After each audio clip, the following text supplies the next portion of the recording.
Welcome to 18th Century Cooking. I'm your host, John Townsend. Today we're doing turkey two totally different ways because it's Thanksgiving, we have to do turkey. This is going to be a crazy experiment. Thanks for joining us today as we savor the flavors and the aromas of the 18th century. So we're joined today by Ryan, the camp cook. He's gonna do one turkey, and I'm gonna do another turkey. My turkey is going to be the very right out of the 1796 Amelia Simmons cookbook kind of turkey. We're gonna hang it by the fire, we're gonna stuff it, we're gonna do all that normal stuff that you would expect for an 18th century turkey. But Ryan's gonna do something crazy different. Yeah, so we built this oven with a turkey in mind. And so that's why we made the whole thing bigger, right? But then we went to the cookbooks and it was like, they're not really baking turkeys. So I'm winging it. I'm basically gonna salt, pepper, season, butter, tie this in paper, which is a technique that you see a ton for all kinds of dishes in 18th century cookbooks. But we haven't done it on this channel before, so it's like this is a lot of different experiments rolled into one. The papering is going to look hilarious. I just know it. I can just see it. That's like a gift wrap turkey. And then put it in the oven. It's going to be hilarious. So while Ryan is buttering his bird, let me read to you this Amelia Simmons recipe real quick to stuff and roast a turkey or fowl. 1 pound of soft wheat bread, 3 ounces of beef suet, 3 eggs, a little sweet thyme, sweet marjoram, pepper, salt. Add a gill of wine, fill the bird therewith, and sew it up. Hang down to a steady, solid fire, basting frequently with salt and water, and roast until steam emits from the breast. Pull 1/3 of a pound of butter into gravy, dust flour over the bird, baste with gravy. That sounds good, doesn't it? Serve with boiled onions and cranberry sauce.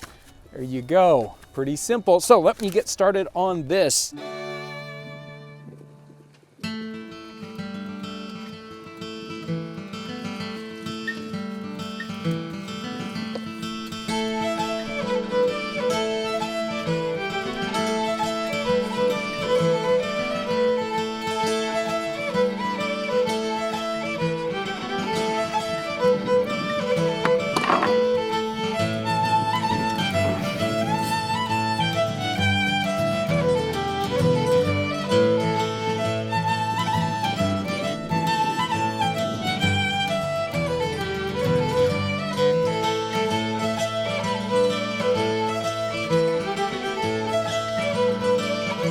I wanted to tie my bird up before I put it in the paper so that when I take it out and take the paper off, the legs and the wings don't want to fall apart on me.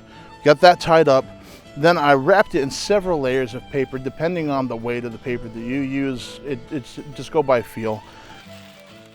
There's a turkey in there? Yeah. Looks good. So tie it up nice and snug, then it's ready to go in the oven.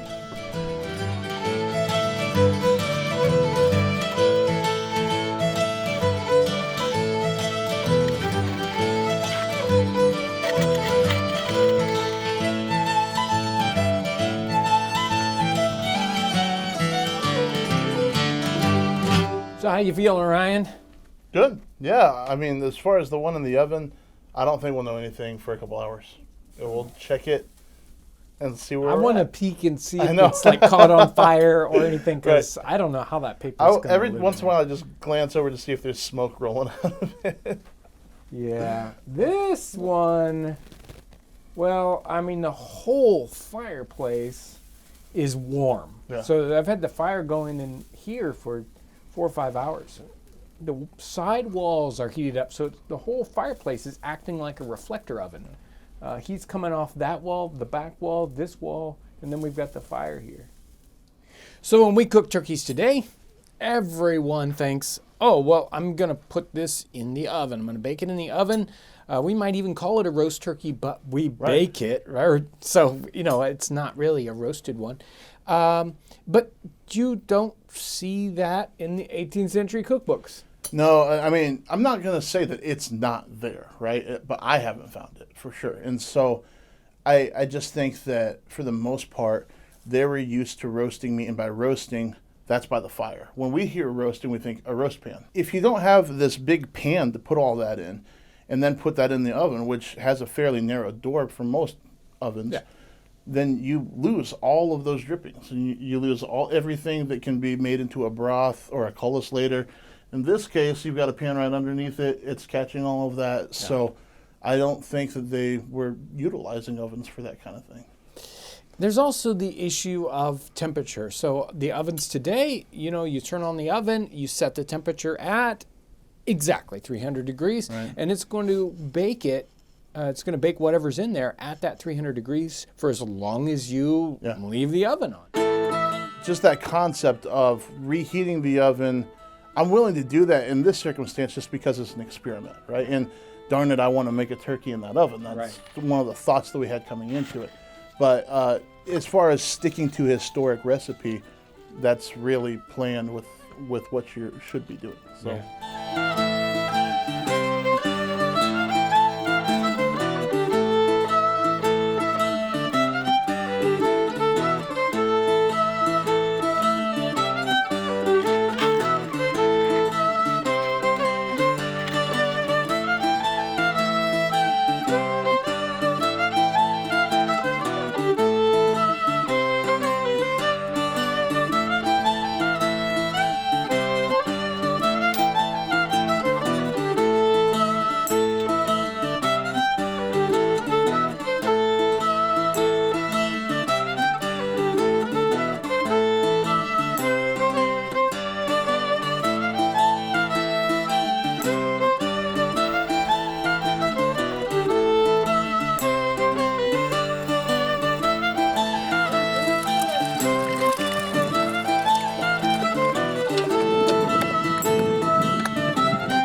It's time to try out these turkeys. They smell great.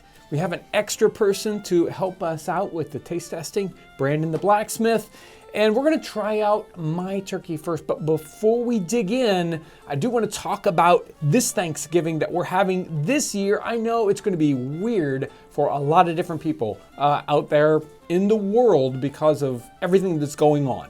But we need to remember what Thanksgiving is about. It's not necessarily about turkey. It's not necessarily about getting together with family.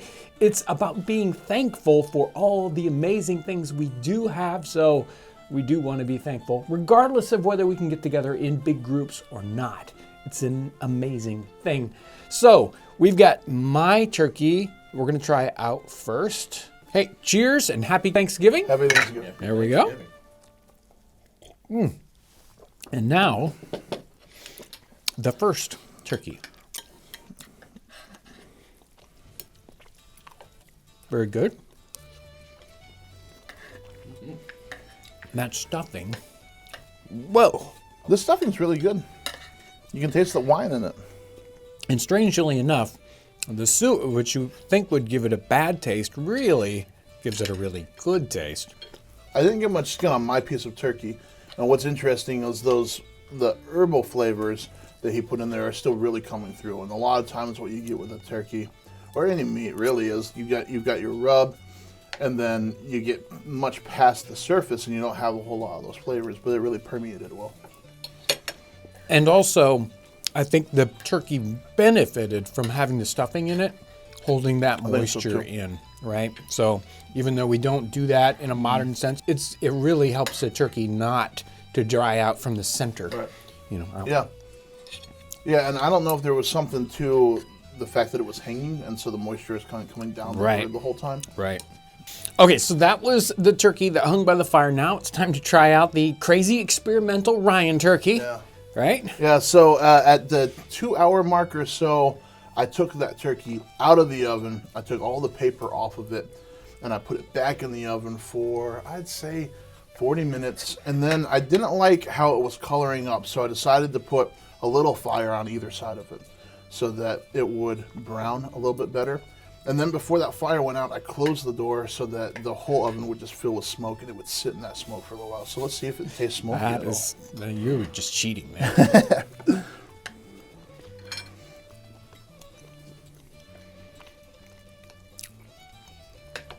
I think it certainly stayed moisture, right? Inside that paper that whole time. Whew. Yeah, it is very moist.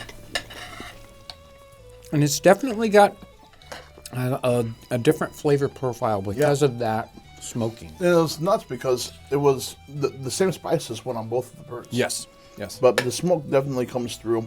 So I was telling John later that I think the papering method is really great because it keeps everything moist. The problem is it doesn't do anything for the skin. You're trying to keep something moist, but also crisp it up, and that's a problem. So I think what happened was where the fire could get to it on the top and on the sides, the skin crisped up okay. On the underside where it was on the floor of the oven, you basically just lost that portion of it because it just couldn't crisp up. For an experiment, I think that this bird turned out really great. I would make it like this again on purpose. Okay, so who won? Brandon, who won? Whose turkey is better? Boy, no pressure, huh? All honesty, I like Ryan's. Juicy, I know. But no stuffing inside. There was See? no stuff. No, he's not talking about side dishes. Oh, okay. Which turkey is better? Yeah. Well, I'm a real. I love smoked meat, so Yeah. So yeah. I definitely got that smoke flavor coming out of the skin and that outer portion. Yeah, I gotta say, as far as the turkey goes, I like my turkey better. Sorry, John. But I'm a little partial. Well, I think it does. That one is really, really good. Excellent. I would say it was the better turkey, bar the idea that you can't really get a stuffing in there. Yeah, Maybe right. bring it up to heat. But since most people don't cook with stuffing inside the bird anymore, maybe that doesn't matter. Well, I would say as far as like if you want the experience of an 18th century turkey, the turkey that you did is perfect. I mean, it's like roasting it over the fire with stuffing inside, and just kind of watching the fire, watching the bird, rotating it so you're cooking it. There's like a very interactive thing. It's a fun thing to cook.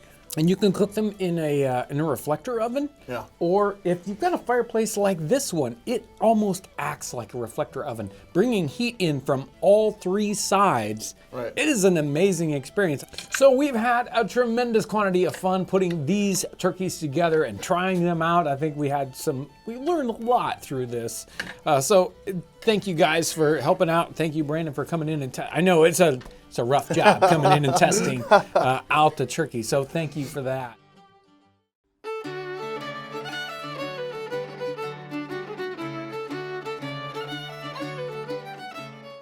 Welcome to 18th Century Cooking. I'm your host, John Townsend. It's a beautiful fall day outside. It is harvest time. And for us, it's time for Thanksgiving. So we've got a beautiful 18th century recipe for Thanksgiving. You're gonna love this pumpkin pie. Thanks for joining us today as we savor the flavors and the aromas of the 18th century.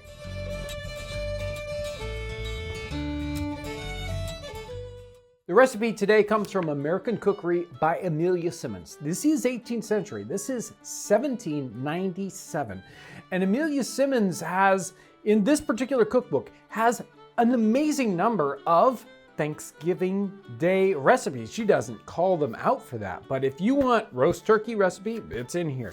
If you want a pumpkin pie, yep, you want cranberry sauce, it's in here. It's a wonderful cookbook for this time of year, and it's American cookery. It's the first cookbook printed in America with American recipes, American ingredients. So it's perfect for this time of year. There are a couple of pumpkin pie recipes in here. Actually, they're called pumpkin puddings, but they're pumpkin pies. There's a squash pudding in here, so there's multiple ones. We're gonna go with pumpkin pie number 2. This one is, the recipe's almost too quick to read. Number 2, 1 quart of milk, 1 pint of pumpkin, 4 eggs, molasses, allspice, ginger, in a crust, bake 1 hour. That's it. That's all there is to it. It couldn't be any easier than that, right? So there are some assumptions in here. If we go back and look at recipe number 1, we find out that the pumpkin is stewed and strained. Now, I did not stew and strain my pumpkin for today's recipe. It works out so much better if you bake the pumpkin instead. If you put it on a baking sheet, bake it for until it's nice and soft. Then it doesn't add a whole bunch of water to the pumpkin, and it makes it just super easy. We can just peel the skin right off of this and then take the internals and mush them up and push them through a strainer, and we get a nice, wonderful pumpkin pulp out of this. Really, really easy to do if you've got a nice small pumpkin, but the pumpkin pulp is very easy to get from the store also, so you can do it either way. Super easy to make. All our ingredients are ready. We can start to mix the internals of our pie together. I'm gonna start off with our pumpkin. Now, she called for a pint of pumpkin. That's enough. This whole recipe is enough to make 2 normal pies. We're only gonna make 1 pie, so I'm gonna cut this in half. So we need about a cup of pumpkin pulp here. And there, that is exactly a cup of pumpkin pulp. So milk is the next ingredient. The recipe calls for 1 quart, so we're gonna put in a pint of milk, and I would make it whole milk if I were you. Next up, 2 eggs, and we're just going to whip these up a little bit first before we toss them in. There we go, our 2 eggs. And that's really all the sort of main ingredients we have here. Now we have spices.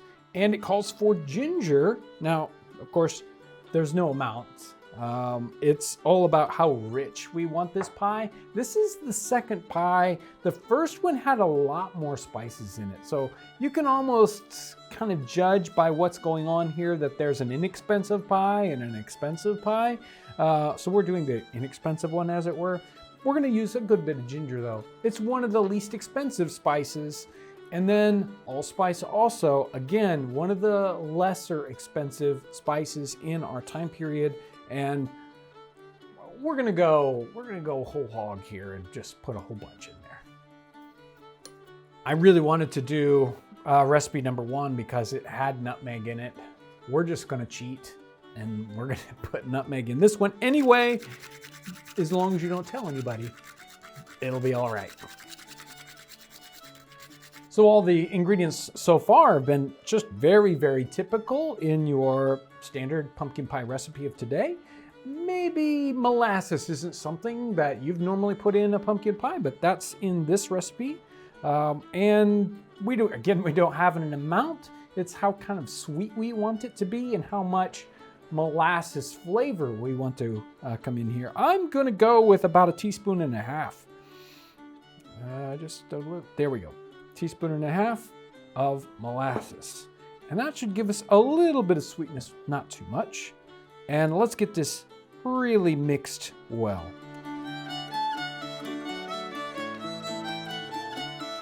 Molasses is also gonna help us out with that color. It's gonna give us a nice, rich brown color on our pumpkin pie, not, sort of a sickly green-yellow color. We don't want that. Now it's time for our pie crust. Now I've already prepared some pie crust dough here from Amelia Simmons' cookbook. She's got 5 or 6, even I think 7 recipes for different kinds of pie crust. Today, usually we just have, one kind of pie crust.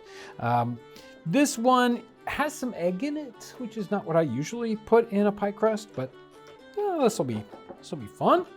Let's get this worked out here. I think it's really interesting that she's got multiple kinds of pie crusts. Some of them are for different kinds of dishes, and other ones seem to be maybe a pie crust for a beginner, so it's a simpler way to do it, right? So there's multiple reasons why there's 7 different kinds of pie crust in here. Maybe there are also richer ones, ones that use more expensive ingredients, and then simpler ones. So maybe you don't have all the ingredients for one kind of pie crust and you'll try another one, although they're all very similar. I like pie crust, so I'm gonna make this one kind of thick for our pie.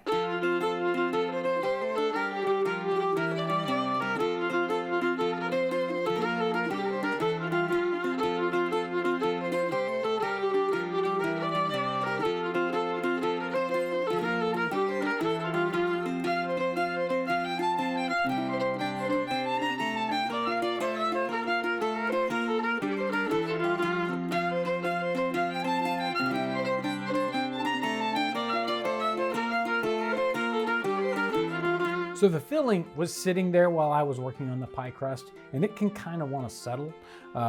So make sure to give it a stir before you fill up your pie crust. But our pie crust is all set in our pan. It's got its little crimping all the way around because you want it to look nice.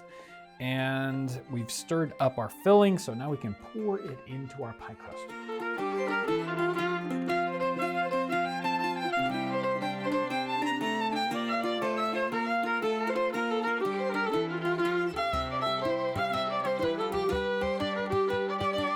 Our pie is all assembled and ready to go into the oven. Our oven's already fired up, but if you're gonna do this in a modern kitchen, in a modern oven, probably 350 degrees for 45 minutes to an hour or so, you'll start to see, the crust brown up and the custard start to set up. It's not gonna completely set up in the oven. That happens when it comes out and starts to cool, but it should start to at least look like it's setting up. So let's get this one in the oven so we can try it out.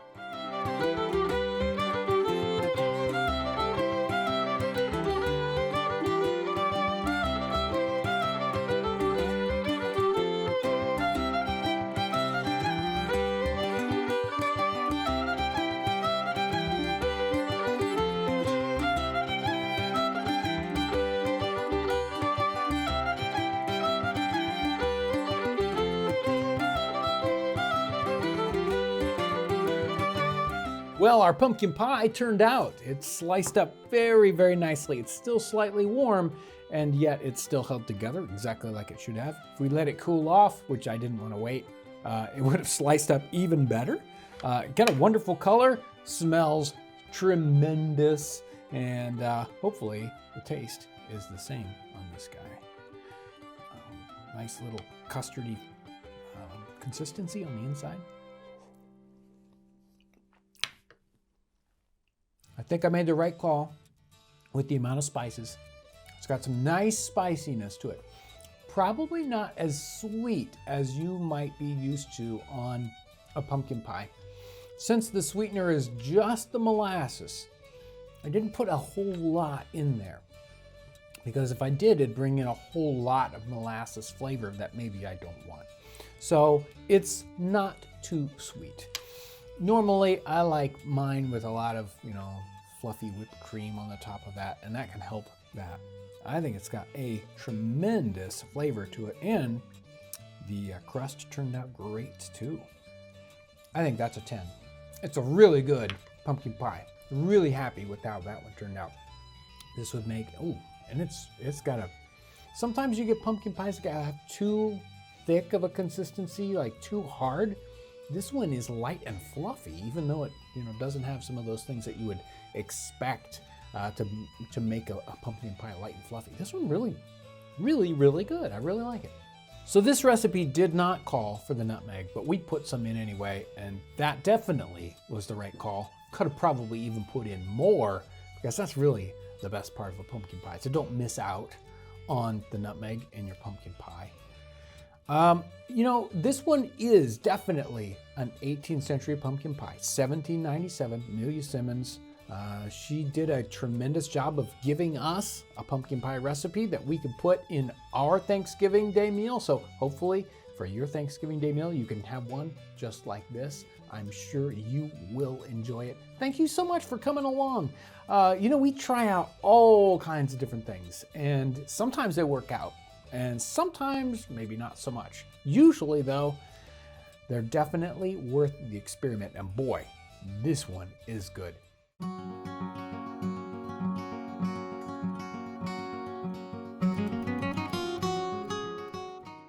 Welcome to 18th Century Cooking. I'm your host, John Townsend, and I'm joined today by Ryan, and we are going to dig into the origins of the American biscuit. Thanks for joining us today as we savor the flavors and the aromas of the 18th century.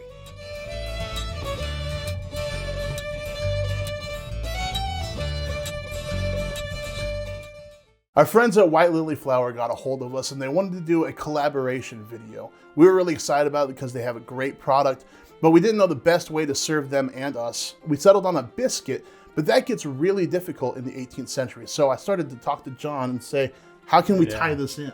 So there is no biscuit like this. The epitome of, a dinner time biscuit that I love these things, but they are not 18th century, but there are the roots to this wonderful biscuit that go down into the 18th century, and it's a very, very particular American story. So I thought it would make a great episode where we can kind of make something like this and the 18th century version so we can compare the two, maybe even three, right? So there's a lot of different kinds of biscuits as they go through history. But what's really going on, what makes this biscuit kind of different is the leavening effect. Where does this light and fluffy biscuit come from? Because everything from the 18th century is usually either yeast, or it's a sour leaven, like you could think of sourdough bread, or possibly something that's leavened with eggs whipped up. So you've got lots of air in there. Those are the kinds of leavening, the airiness that you find in the 18th century, but not what we're used to, which is, in this case, pearl ash, or you might be more familiar with baking powder or baking soda. So we'll be working with 3 different kinds of biscuit recipes. We've got our very, very modern example here of a today's biscuit. I've got the very, very early recipe that gets us sort of on the road to biscuits. This is 1799. And what have you got? Yeah, this is a late 19th century recipe that uses baking powder as a leavening agent.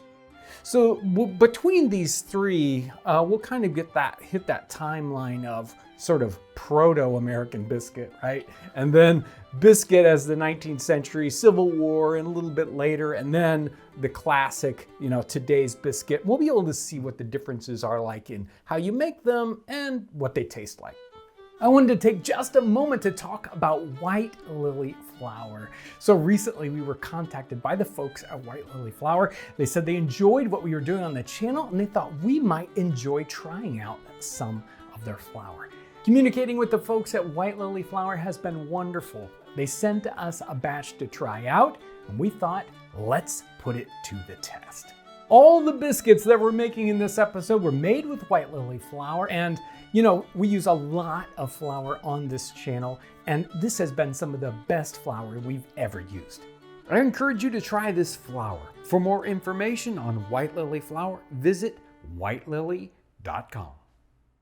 This morning I got up to make some nice modern biscuits, and there are a couple of things that they really stress in modern recipes that you don't see in period cookbooks. One is that the butter stays cold. I put the butter in the freezer for about 30 minutes and then I grated that into the dry ingredients. The other is laminating the dough. You'll see that with other types of pastry in the 18th century, but you don't see that with biscuits. And so if you want these nice flaky layers, you want cold butter, and you want to laminate the dough. So that's what I did for these modern ones. It's a little bit different than what we're going to do. In the 19th century recipe, you'll see baking powder, which is like modern biscuits, but you're not going to see the cold ingredients, and you're not going to see the lamination of the dough. So the real big difference is, as we go back into the 18th century, we find a recipe by Margaretta Curley, and she writes to a newspaper in Great Britain, and she's telling them about the American potash cake. And it's such a great story. It's a giant long letter, and she's explaining when you would make these and why they do it, and then she gives us the recipe for it. Wonderful, wonderful recipe. What are the big differences here? Well, the leavening agent isn't baking powder, but it's actually it's potassium carbonate. Now, that's a very different sort of thing than baking powder, which has the component of sodium bicarbonate. So sodium bicarbonate is a very active ingredient here. It gives a lot of lift. This one is a primitive version of that. It's just carbonate, not bicarbonate, so it kind of gives you a half lift, right? So it's and it's potassium, which can, if you use too much of it, give you a soapy flavor. So you don't want to overdo it trying to get it fluffier, and then you get soapy biscuits. But everything else is pretty similar. We're going to be using almost the same amount of flour. We're going to use a little bit of milk here, and this one has butter in it. I think his recipe is going to be working with just cream, so there's some fats here. This one also is meant to be a little bit more desserty, so it has some sugar in it, but not a great quantity. So let me read to you Margaretta Curley's recipe out of this big letter. She says, a good recipe for this cake is as follows. Take of a good wheaten flour 2 pounds, of butter 1/2 pound, of sugar 1/2 pound. Add to these a heaping teaspoonful of salt of tartar or any other form of potash or pearl ash that will hiss when vinegar is poured on it. We're not supposed to use vinegar in this recipe, but it's just how you identify it. The potash must be dissolved in a little water before it is added to the other materials, and the sugar is stirred in about a pint of milk, and being freed from lumps, the whole must be mixed and kneaded well together. This may be done in a few minutes, and the dough will instantly be fit for rolling out and baking. So my recipe is from the Farm and Home Cookbook, and it's baking powder biscuits number 2. To 1 quart sifted flour, add 3 teaspoons baking powder, a little salt, 1 cup rich sweet cream, and milk enough to make a dough of the proper consistency. It's that simple. So in this time period, I've seen references to not using rolling pin, but just using your hands. And if you haven't made biscuits before, it's really easy. The key is to not overwork the dough. The first thing you're going to do is you're going to mix your dry ingredients in a bowl, give it a quick swirl so they're all incorporated together. You add your wet ingredients, mix those ingredients up into a dough, don't overwork it. Then you're going to turn it out onto a floured surface, press it out about 1 inch thick, and then cut them into circles, put them on a baking sheet, and in the oven they go.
It's time to try out our 3 different kinds of biscuits. We've got the 1799, we've got the late 19th century, let's call them 1900. And then we have the modern day biscuit. Which one are you gonna try first? Let's go earlier to later. Okay, earlier to later. So, let's see here. You want to break it? Yeah, so here's our original Margaretta Curly potash cake. And obviously you can see by the size, they started out about the same thickness. These did not grow as much, that's for sure. But they look like it worked. yeah, It's there's fluffy. some leavening in there. They're not rock hard like a ship's biscuit.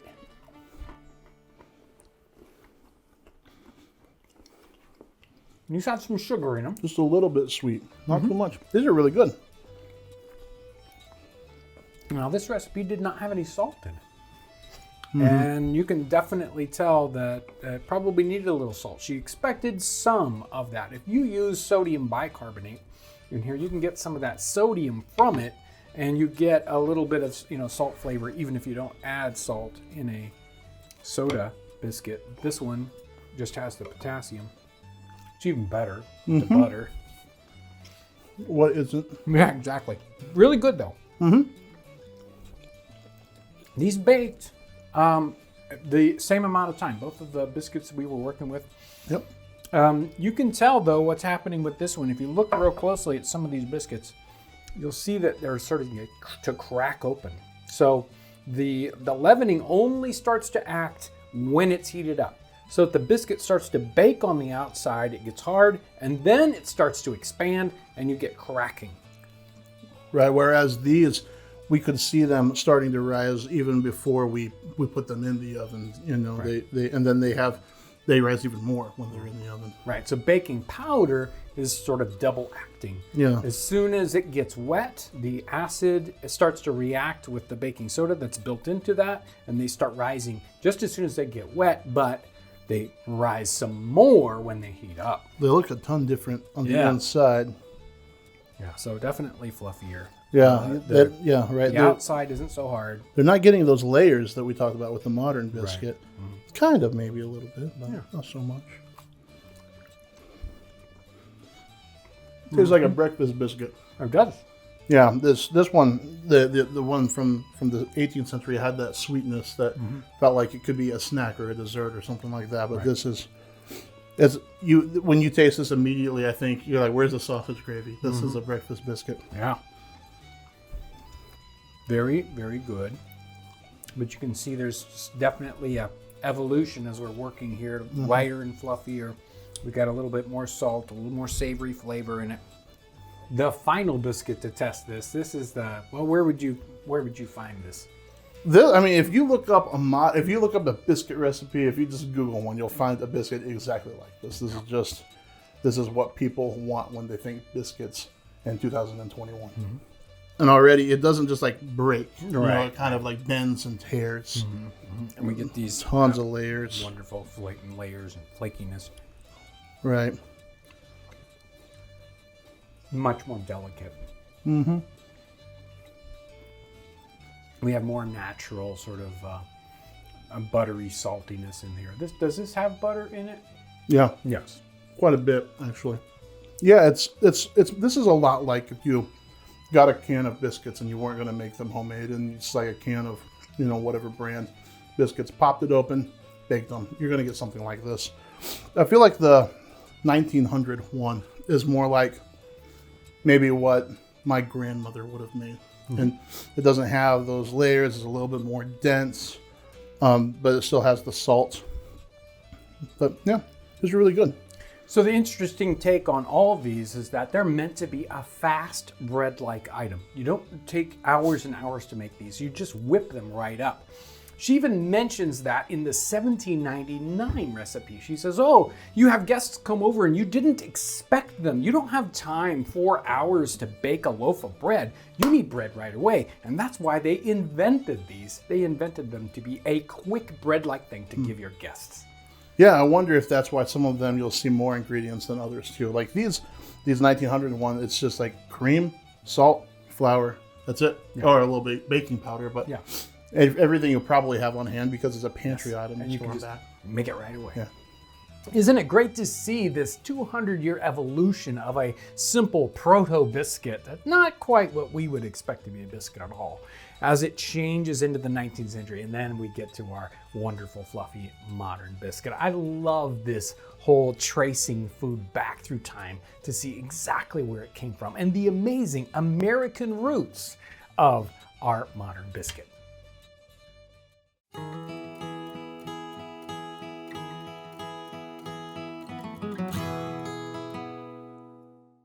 This is macaroni and cheese from 1791. We think of it as the quintessential comfort food. But this dish is over 500 years old. Where did it come from? Who was making it? Let's dig into the origins of this comfort food.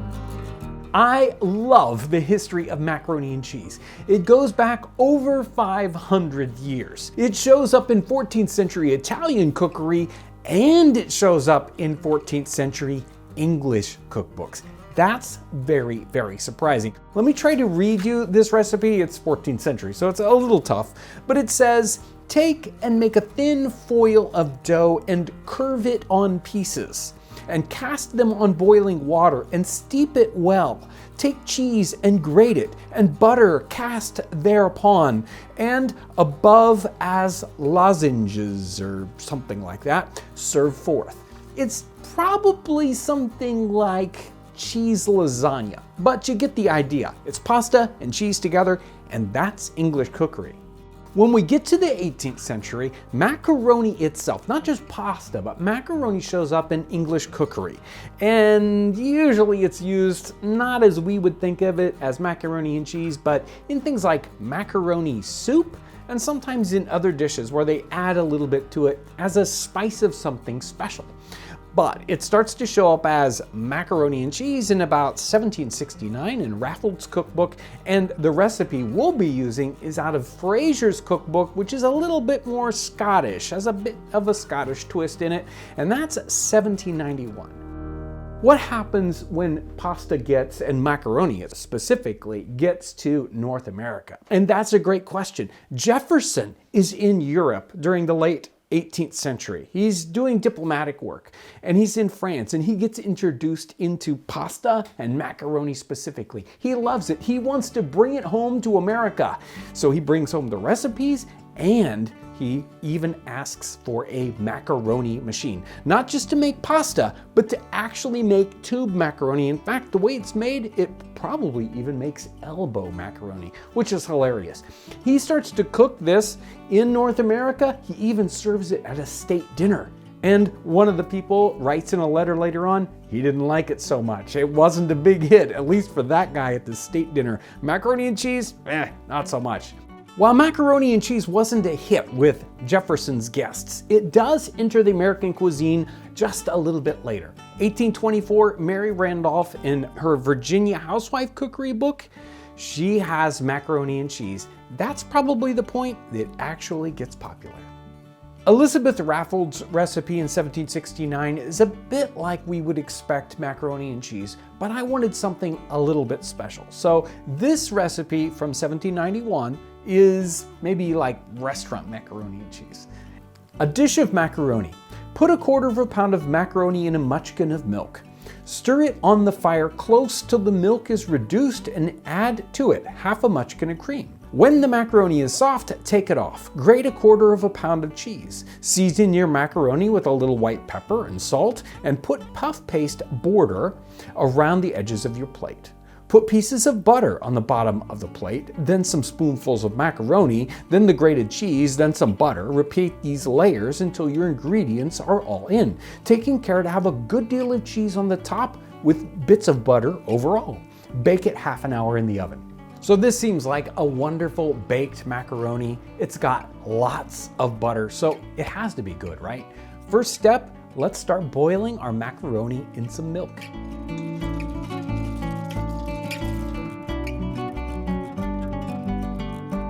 When I'm interpreting this recipe, it can sound like this macaroni gets boiled with the milk until it's reduced. I don't think that's what it actually means. It does say when the macaroni is soft, take it off. So it doesn't mean just keep going until the macaroni dissolves. We have to stop when it's at the proper consistency. It still has a little bit of tooth left. There's an interesting evolution of pasta that gets mentioned in the English cookery in the 18th century. It first starts off as vermicelli. Sometimes they're importing it. They're even talking about making vermicelli. And then macaroni seems to start to come into these recipes. And generally it's called something like small tube. They don't have all the fancy names of pasta that we do today. They just call it either vermicelli or just plain macaroni. But we can kind of see from how they talk about cooking it that it seems to be changing in its form. Now, when we see Jefferson's macaroni machine, we can see by the way it's constructed that the macaroni little tubes as they're made will come out and curve naturally. So that macaroni machine wouldn't make just straight tubes, it would make little curved tubes. Elbow macaroni, just like we would find in the store today. So why do we want different forms of pasta? Really good question. Each one has a different texture and a different way of holding the extra parts. There's always something extra with pasta, isn't it? At least there's butter, and we have cheese in this case, or different kinds of sauces, and each kind of shape is going to interact with those sauces in a different way. So these little tubes are going to be perfect for holding that cheese, making little pockets of flavor.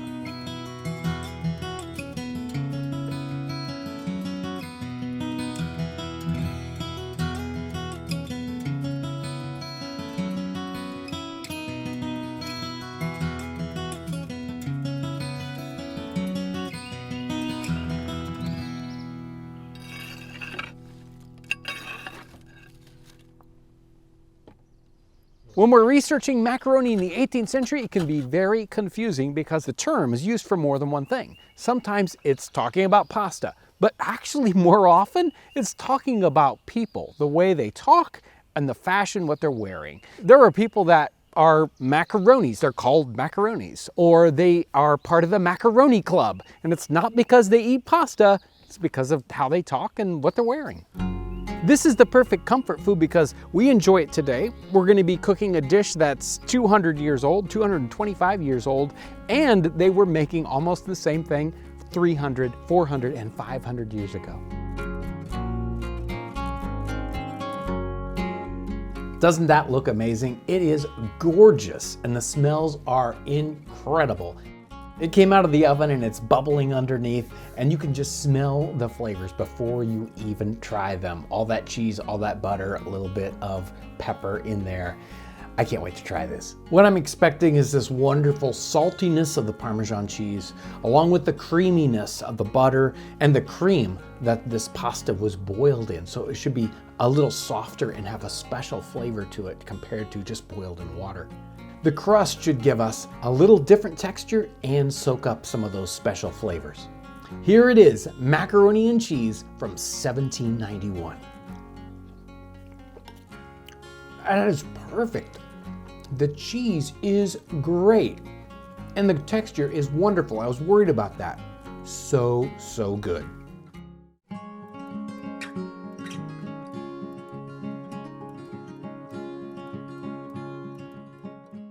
When I say the word pumpkin, you probably think crisp fall day, jack-o'-lanterns, or pumpkin pie. We have an extremely narrow view of what pumpkins are and what we can use them for. They're so important to 17th and 18th century North America for Native Americans and for the colonists that we really shouldn't forget them. Pumpkins have an extremely long history, both here in North America and in Europe. So the Europeans were dealing with pumpkins back in Roman times, even making fun of politicians, saying they're pumpkin-headed. Yes, all the way back thousands of years ago, they were making fun of politicians, comparing them to pumpkins. And they were using pumpkins in Europe for peasant food. They were not considered high cuisine at all, maybe even animal fodder. They were looked down upon as a rude and crude kind of food. But in North America, they were venerated by the Native Americans. They thought of them as part of the three sisters: corn, beans, and squash. They were what they were surviving upon, even more important to them sometimes than meat. These three sisters come together to complete the nutrition of a particular meal.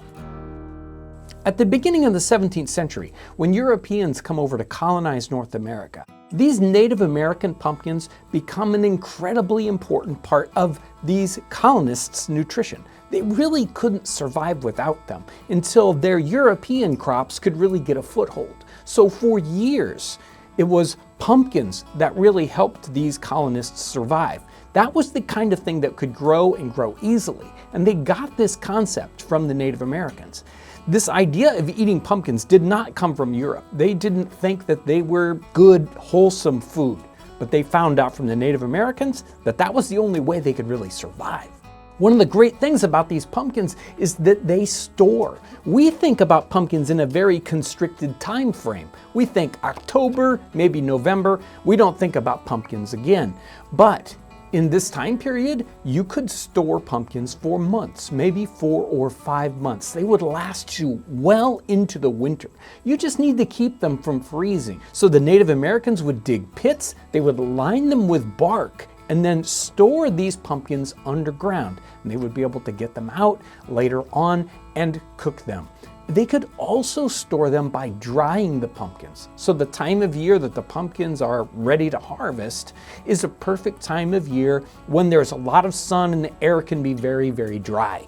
And so you slice up these pumpkins and you can spread them out in the sun or even spread them out on a rack over a fire, and you can dry them out and they can get very, very dry. Pumpkins are mostly water. You can pound it up almost into a powder. And that powder you can use, you can rehydrate it later on. You might use it in a soup or even turn it into something like bread. Now, I said these weren't very popular in Europe, especially earlier on in the 17th and 18th, maybe 16th century. They were considered peasant food, but they do show up in some cooking. You will see them especially in French and Spanish cookery. They're using them in something like a pumpkin soup. So they stew these in water until they totally break down, smash them into a puree, and they make a nice, wonderful soup. And it's also likely you'll see them in early Spanish and Italian cookery. You'll see them in Dutch paintings in the 17th century, but always in that very primitive peasant cooking situation. When I was trying to lock down what's going on with pumpkins, especially in North America, you don't just find them in cookbooks. In fact, there aren't any North American cookbooks till 1790s. So pumpkins don't show up in cookbooks, but we find them in literature, people talking about pumpkins. And in the 17th century, they were talking about how important these pumpkins were for the starting of the colony. They ate them so much that their brains were pumpkin blasted. And we also see Europeans making fun of Americans for eating pumpkins. In Europe, pumpkins were just peasant food, right? Why would anybody eat a pumpkin? But it turns out that the North Americans were proud of the fact that they could survive on pumpkins. There's a book called The Dictionary of the Vulgar Tongue, which has slang terms from the late 18th century, like 1785. And the term pumpkin was someone from Boston. Why? Because they ate pumpkins all the time and were proud of it. In fact, Pumpkinshire was the Boston area.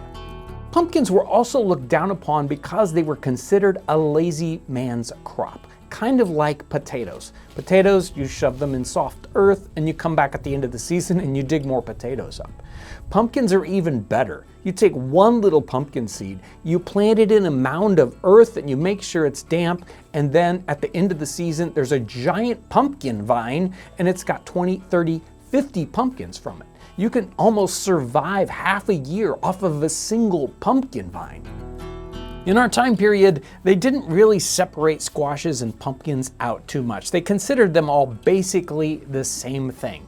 And most of the pumpkins they talk about being kind of green. They say they come in all kinds of shapes or even all kinds of colors. They had white ones, they had green ones, and sometimes it said when they got ripe, they turned orange. So we know that they're pumpkins probably looked something like ours, but they might consider this just as much a pumpkin as something like that. So how do you cook pumpkins? Today we talk about pumpkin pies. Really, they're more like a pumpkin custard pie. But they could cook pumpkins in any number of ways. They sliced them up and fried them. They would also roast the pumpkins, maybe in an oven or under the coals. They would boil and stew the pumpkins until they turned into a soup. They might use the boiled water that you get from the pumpkins to make a wonderful moist bread. And they also did pumpkin pie, but not quite like you expected. Here's a direction for a pumpkin pie, and I've seen several descriptions of this. This is William Ellis in 1752. He says, pumpkin pie. We pare and cut the pumpkins in slices, and then lay the slices in a glazed earthen pot with salt between the layers of them all night for extracting out the watery juice. Then chop them with the like quantity or less of apples, and with sugar put into the crust and bake. Pumpkins save the apples, and some like it better than apples alone. So it's really an apple and pumpkin pie all together. We're gonna make a quick pie crust today. Whole wheat flour, butter, and cold water. And the ratio is 3-to-1, flour to butter, and then just enough water to get it to hold together. You can buy your pie crust at the store, but be brave. You can do it. Make your own pie crust. Here's a 17th century reading of an English person exploring in the Florida area. He says, about an hour before sunset, we got to an Indian plantation. This was the first place we saw anything planted, being full of pumpkin vines and some small pumpkins on them. But the Spaniards were too quick for us and they got them before us. Growing up, pumpkin pie was my favorite pie. It still is my favorite pie. So I'm really interested to see what this does because I've never had one that was made anything like this. So it's fun to take one of those 18th century recipes, try it today and see how it compares. That is really, really interesting. It's got a very soft texture. It's not that pureed sort of custard texture that you're gonna get from a standard pumpkin pie. The pumpkin is very, very smooth. Even though we didn't pre-boil it or anything, it turns out really smooth. And so we have a wonderful pumpkin pie flavor with that twist of the apple in there, which brings in the sweetness. It turns out great. I continue to be fascinated by topics just like this that seem so simple and clear-cut, but when you do the research, you find out, yes, even something like the lowly pumpkin was a survival food they couldn't live without.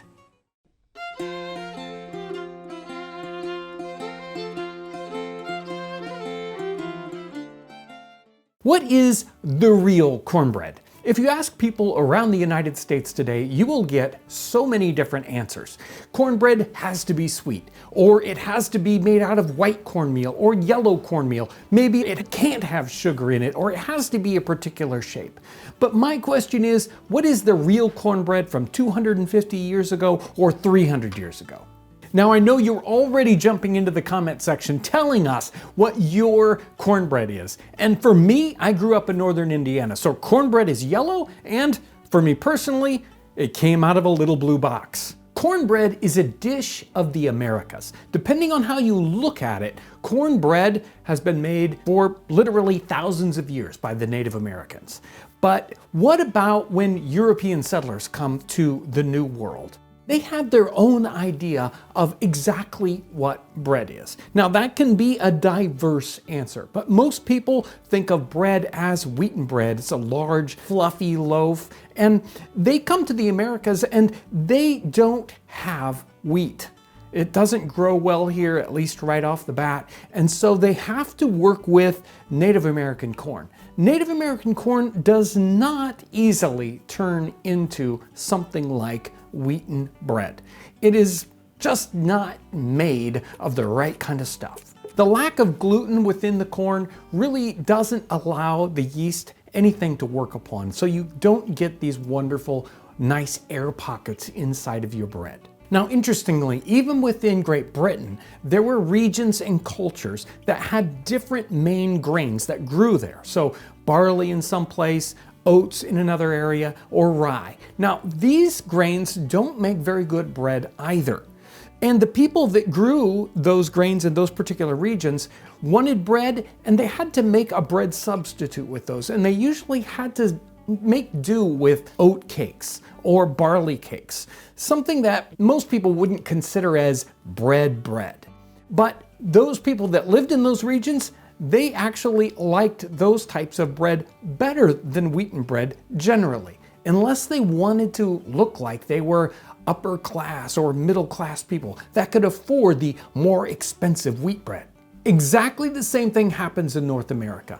Corn doesn't make regular bread, and so people end up making Johnny cakes or maybe hoe cakes. These are just little flat cakes, which we wouldn't call bread at all. Very flat, kind of grainy, and with a very distinct taste.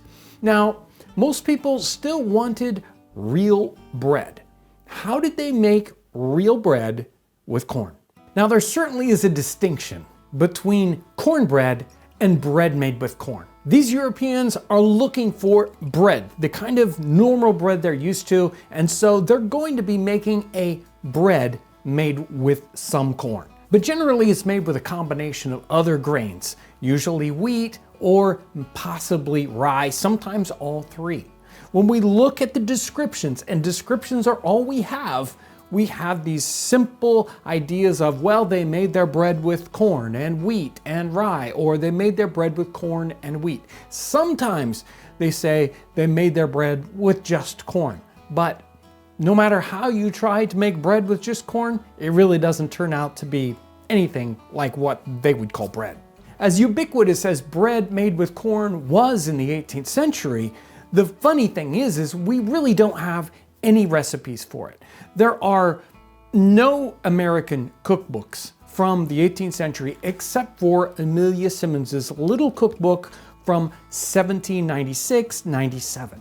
And corn is used in this little cookbook, but never does she make anything that we would call cornbread or even bread at all. She does have a recipe for Johnny cakes. So there's something like a little flat cornbread, but we have to look at other works to even get a concept for what their bread made with corn was like.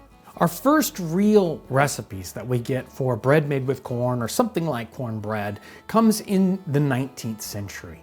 In The Art of Bread, in 1804, we have a maize bread recipe. And this one is a description of bread, or a recipe for bread, that really meets the description all through the 17th and 18th century about how they basically made their bread with corn.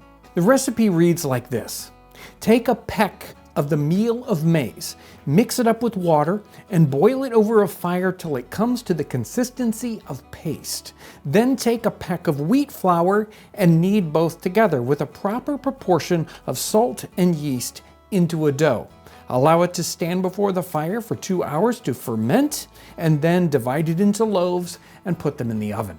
Pretty simple recipe. It's almost as simple as regular bread, but with the corn, we have to boil it up into basically a cornmeal mush, and then we mix that with our wheat, and that will turn into something like, well, what we would consider cornbread. Now, we're not going to make a giant recipe here. We just need to boil 1 cup of cornmeal in a little bit of water. We want to boil it in just enough water that we get a nice thick paste. This will take a little bit of time, so stir it the entire time or it'll burn on the bottom of the pan. We're going to allow this paste to cool off. I'm just going to spread it around this bowl, and then we can mix it with our wheat flour. And I'm going to use just 1 cup of wheat flour here. I'll use a whole wheat flour, and we're going to knead this together. It's going to create a very, very loose dough, and we can mix that with a little bit of yeast. I've got a little liquid yeast here and some salt. Once we've got this mixed up, we can put it right into something like a pie pan, or if you want a loose loaf, you can also do that, but it's going to spread out. So the best way to really bake this is to bake it in some sort of a pan, either a little square pan or a pie pan like I've got here. I would let this rise for about an hour. It will kind of puff up a little bit, give it room to grow, and you can bake this, I would say, in a pie pan, something like 35 or 45 minutes at about 400 degrees. Now, can we make cornbread without any flour? Yes. A little bit later, we have The Virginia Housewife by Mary Randolph. This is 1824, and she makes a cornmeal bread. She says, rub a piece of butter the size of an egg into a pint of cornmeal. Make it into a batter with 2 eggs and some new milk.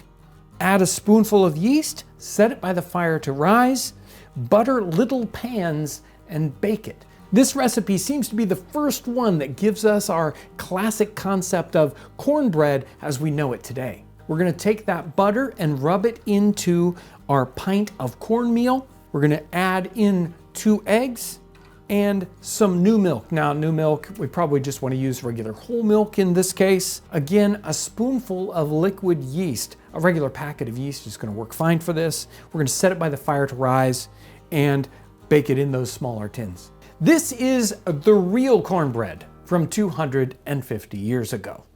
It doesn't look like bread, does it? It doesn't look like your standard loaf of bread. It's flat. Even when I tried to get it to become a loaf, this is as much as you could possibly get out of it.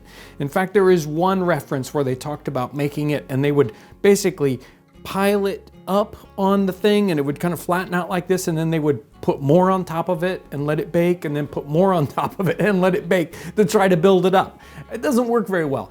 But if we're here just for taste, then let's find out what it tastes like. So I've got this one. This is the half and half that has wheat flour and cornmeal in it and yeast, and that's it.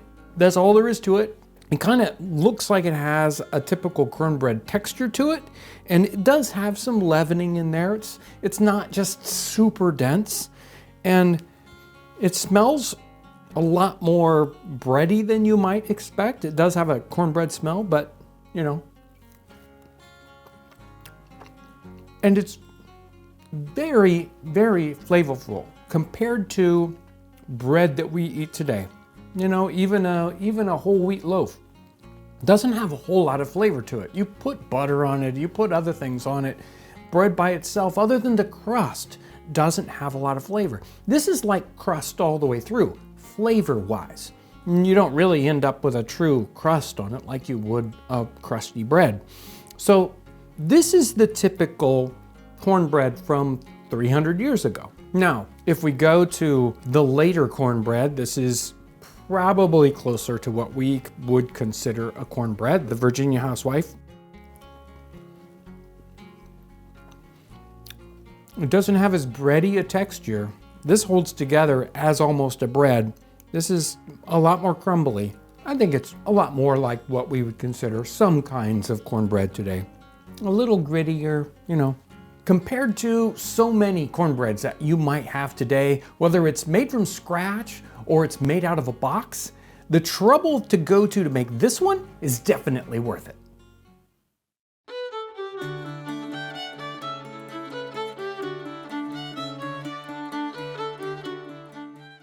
Imagine a food source that's so versatile, so prolific, so sustainable, and so vital that it supports a continent. Now that sounds wonderful, but the reality 400 and 500 years ago is as Europeans come into the New World, they think of corn as a barbarous, as a savage and primitive grain.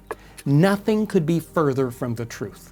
The history of corn goes back thousands and thousands of years. In fact, some people think that humans started to evolve or modify corn as many as 9,000 years ago, turning this simple grain into something that was so incredibly versatile that it could grow in South America, Central America, and up north all the way to Canada. That it could grow in places that it was very damp or very dry. That they could make different varieties that they could use as popcorn, or something they could eat green, or something they could dry and save for years. All the evidence suggests that corn was developed in this Central American region, that it was developed in such a way, and so highly developed, that it really couldn't survive upon its own. It's something that needs human intervention for it to continue to grow. Just leaving corn wild in a field, it will just devolve and stop growing very, very quickly. And yet when it is properly manipulated and developed by humans, corn is so amazingly productive that it's really hard to believe that one single kernel of corn can, in one generation, develop more than 1,000 kernels. So a 1,000-fold increase of food. Let me share a word with you, nixtamalization. What is the downfall of corn? If corn is your major component of your diet, then there's a problem. There are not complete amino acids that are available for humans to digest. And so the only way to make this corn a more rounded food product is to add some alkali component so that this makes it a more complete nutrition foodstuffs. So how did they do this in the time period? They would either soak in lye or they would add ashes to this food component. It's very, very interesting that even though this was a food that was developed for thousands of years, that the societies that relied on corn for a large portion of their food input, those are the places where the food processing or the kinds of ways they would cook their food would add in this alkali. So if one of these societies in Central or South America didn't need corn as a major component of their food, they didn't bother to add the alkali. They would just eat corn in a different kind of way. But any place that really survived upon corn, they would always add this alkali component to make a more complete nutrition package out of corn. In our 18th century context, we see this chemistry taking place in how Native Americans process their corn, both in the ashes going into their parched corn and in soaking corn in lye. I find it very interesting that as soon as Christopher Columbus comes back from America, we see corn in Europe and in North Africa. It's already starting to move. It's something that's brought back almost immediately. It grows in Northern Africa, it grows in places like Turkey and Italy. Now, some people call it, and especially in Europe, they call it turkey corn because they had the mistaken impression that it actually came from Turkey when it was actually corn that was brought over from America. This is a description of exactly the way the Native Americans would have prepared their parched corn. This corn is first parboiled in water and then drained and well dried. When it is perfectly dried, it is then roasted in a plate made for the purpose, ashes being mixed with it to hinder it from burning. They are kept continually stirring that it may take only the red color that they want. When it has taken that color, they remove the ashes, rub it well, and then put it into a mortar with ashes of the dried stalks of kidney beans and a little water. They then beat it gently, which quickly breaks the husk and turns the whole into a meal. This meal, after being pounded, is dried in the sun, and after this last operation, it may be carried anywhere and will keep 6 months.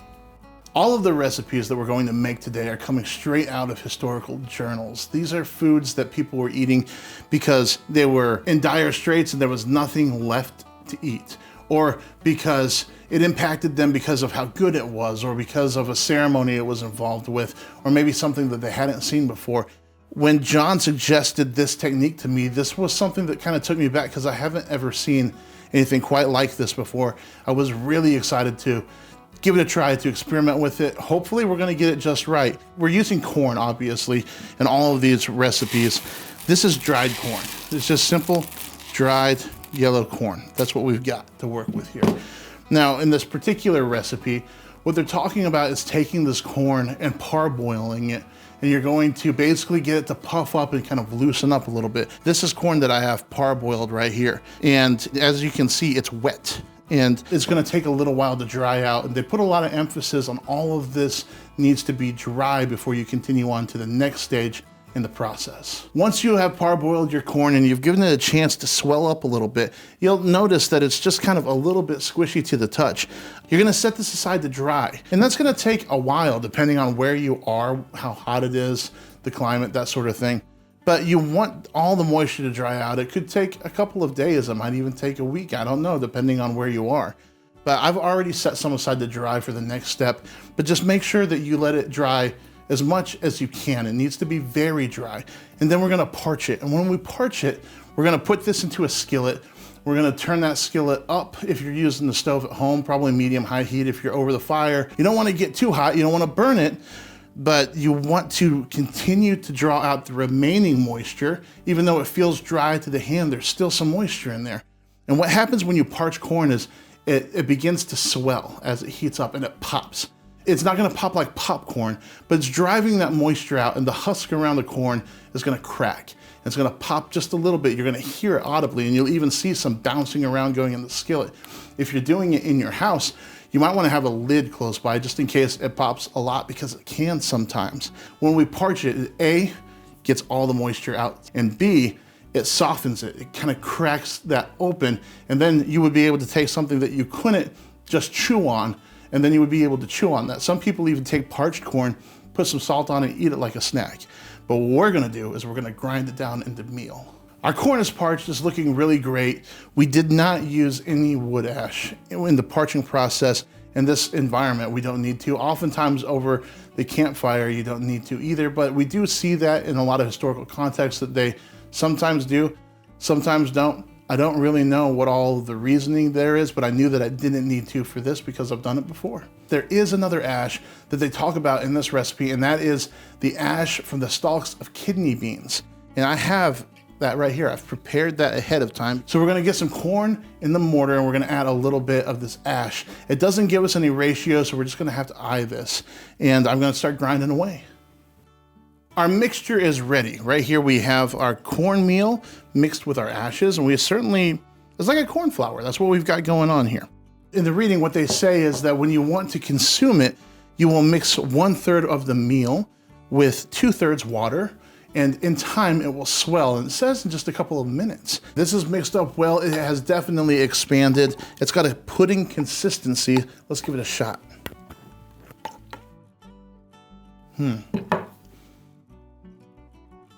It's surprisingly gritty. The corn doesn't really come through. It tastes really earthy. And a pinch, this is gonna keep you going. I think it's definitely survival food, but it's not gourmet. So what did Europeans think when they first came upon corn? What were their ideas? We have a writing from the late 16th century. This is the 1590s, and this is the first Englishman to come back and describe America from someone's point of view that was actually there, rather than from a third-hand account. He writes about corn. He says, pagator. It's a kind of grain so called by the inhabitants. The same in the West Indies is called maize. Englishmen call it Guinea wheat or Turkey wheat, according to the names of the countries from whence it hath been brought. Now, he was wrong about that, but that's just what people thought. The grain is about the bigness of our ordinary English peas, and not much different in form or shape, but of diverse colors, some white, some red, some yellow, some blue.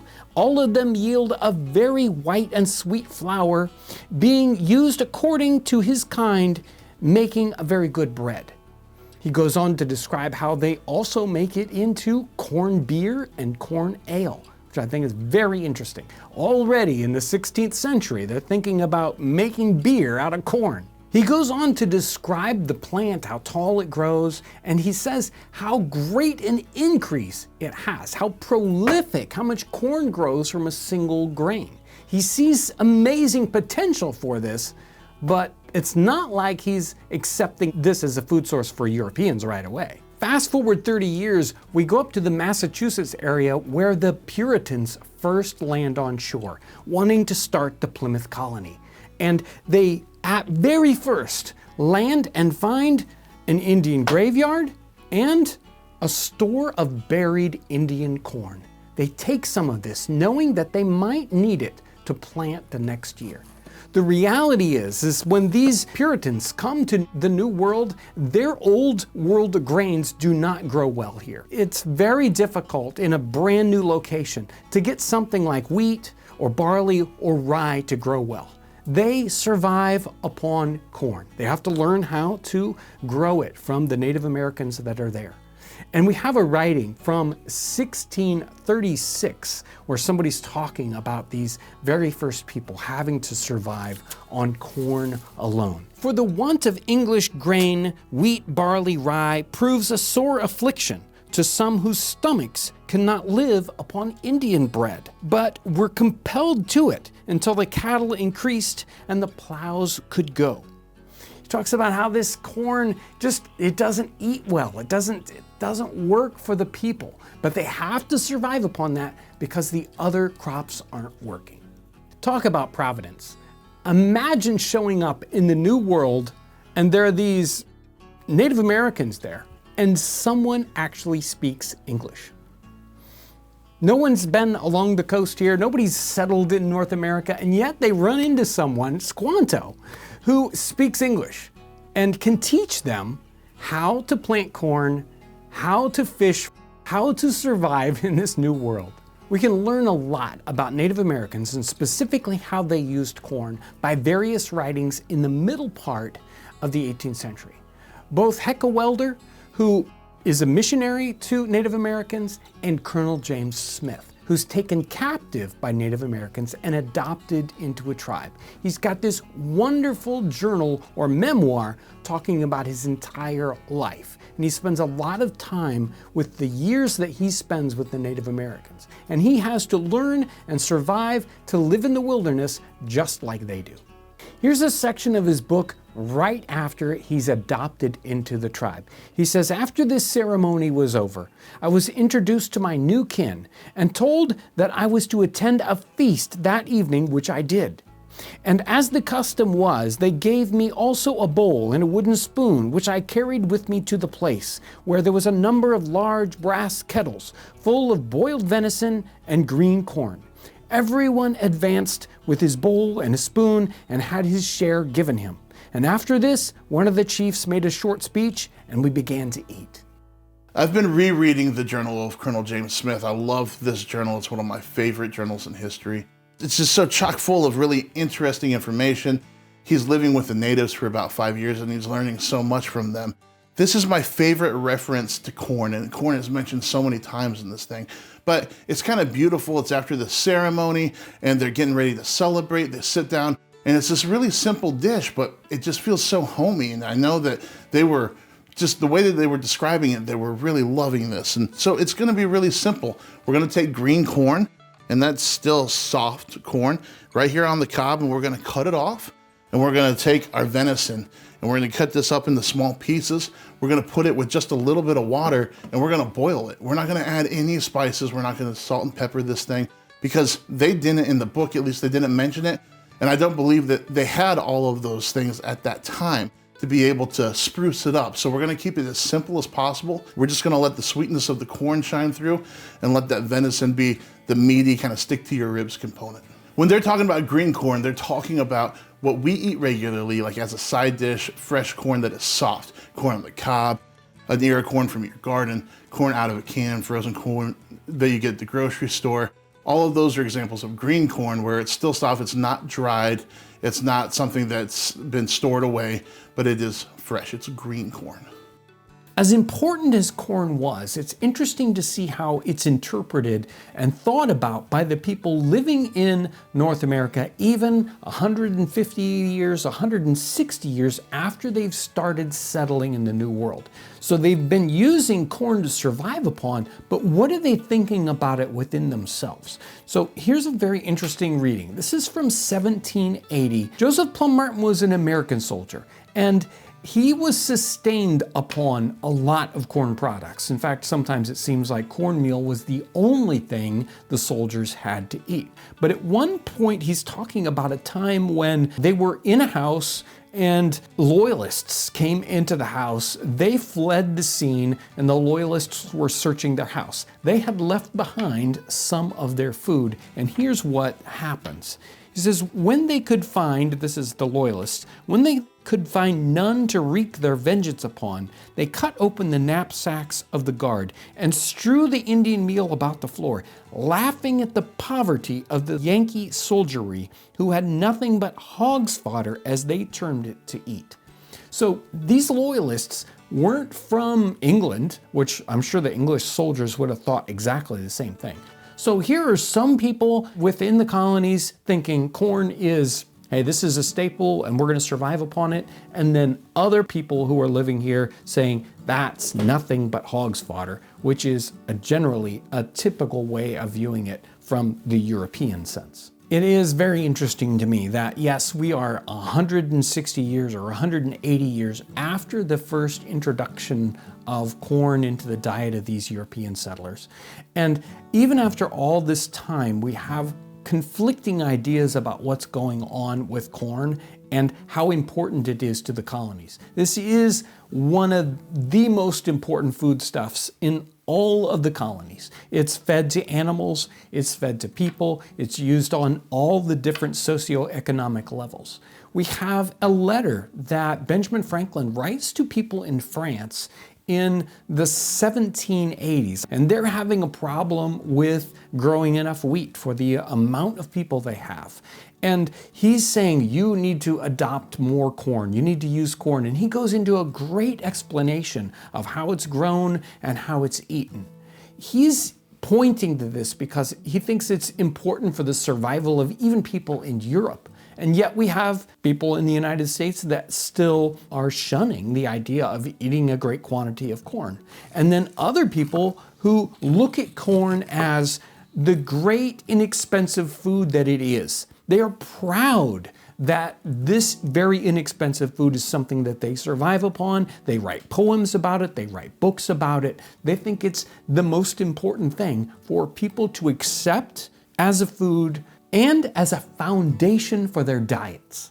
Here's Joseph Blum Martin talking about how these soldiers ate or cooked their cornmeal. He says, "We had no wheat flour. All the bread stuff we got was Indian cornmeal or Indian corn flour. Our Connecticut Yankees were as ignorant of making this meal or flour into bread as a wild Indian would be of making pound cake. All we had any idea of doing with it was to make it into hasty pudding." You read these stories about soldiers in dire straits and you think, could I do that? Would I be able to get through on just the simplest ingredients without any flavor whatsoever? There's so many times where you're reading these journals and people are like, I just wish that I had some salt. We're going to make this hasty pudding with cornmeal without anything, without salt. We're gonna have a little bit of maple syrup because it's very likely that they would have been able to get a hold of that, but we're not gonna season this as we go. And it's a very simple recipe. You can't really go wrong with it. It's water and it's cornmeal. Now we are using a special cornmeal. It's very period correct cornmeal. I'm excited to try it. I'm excited to see how this comes together.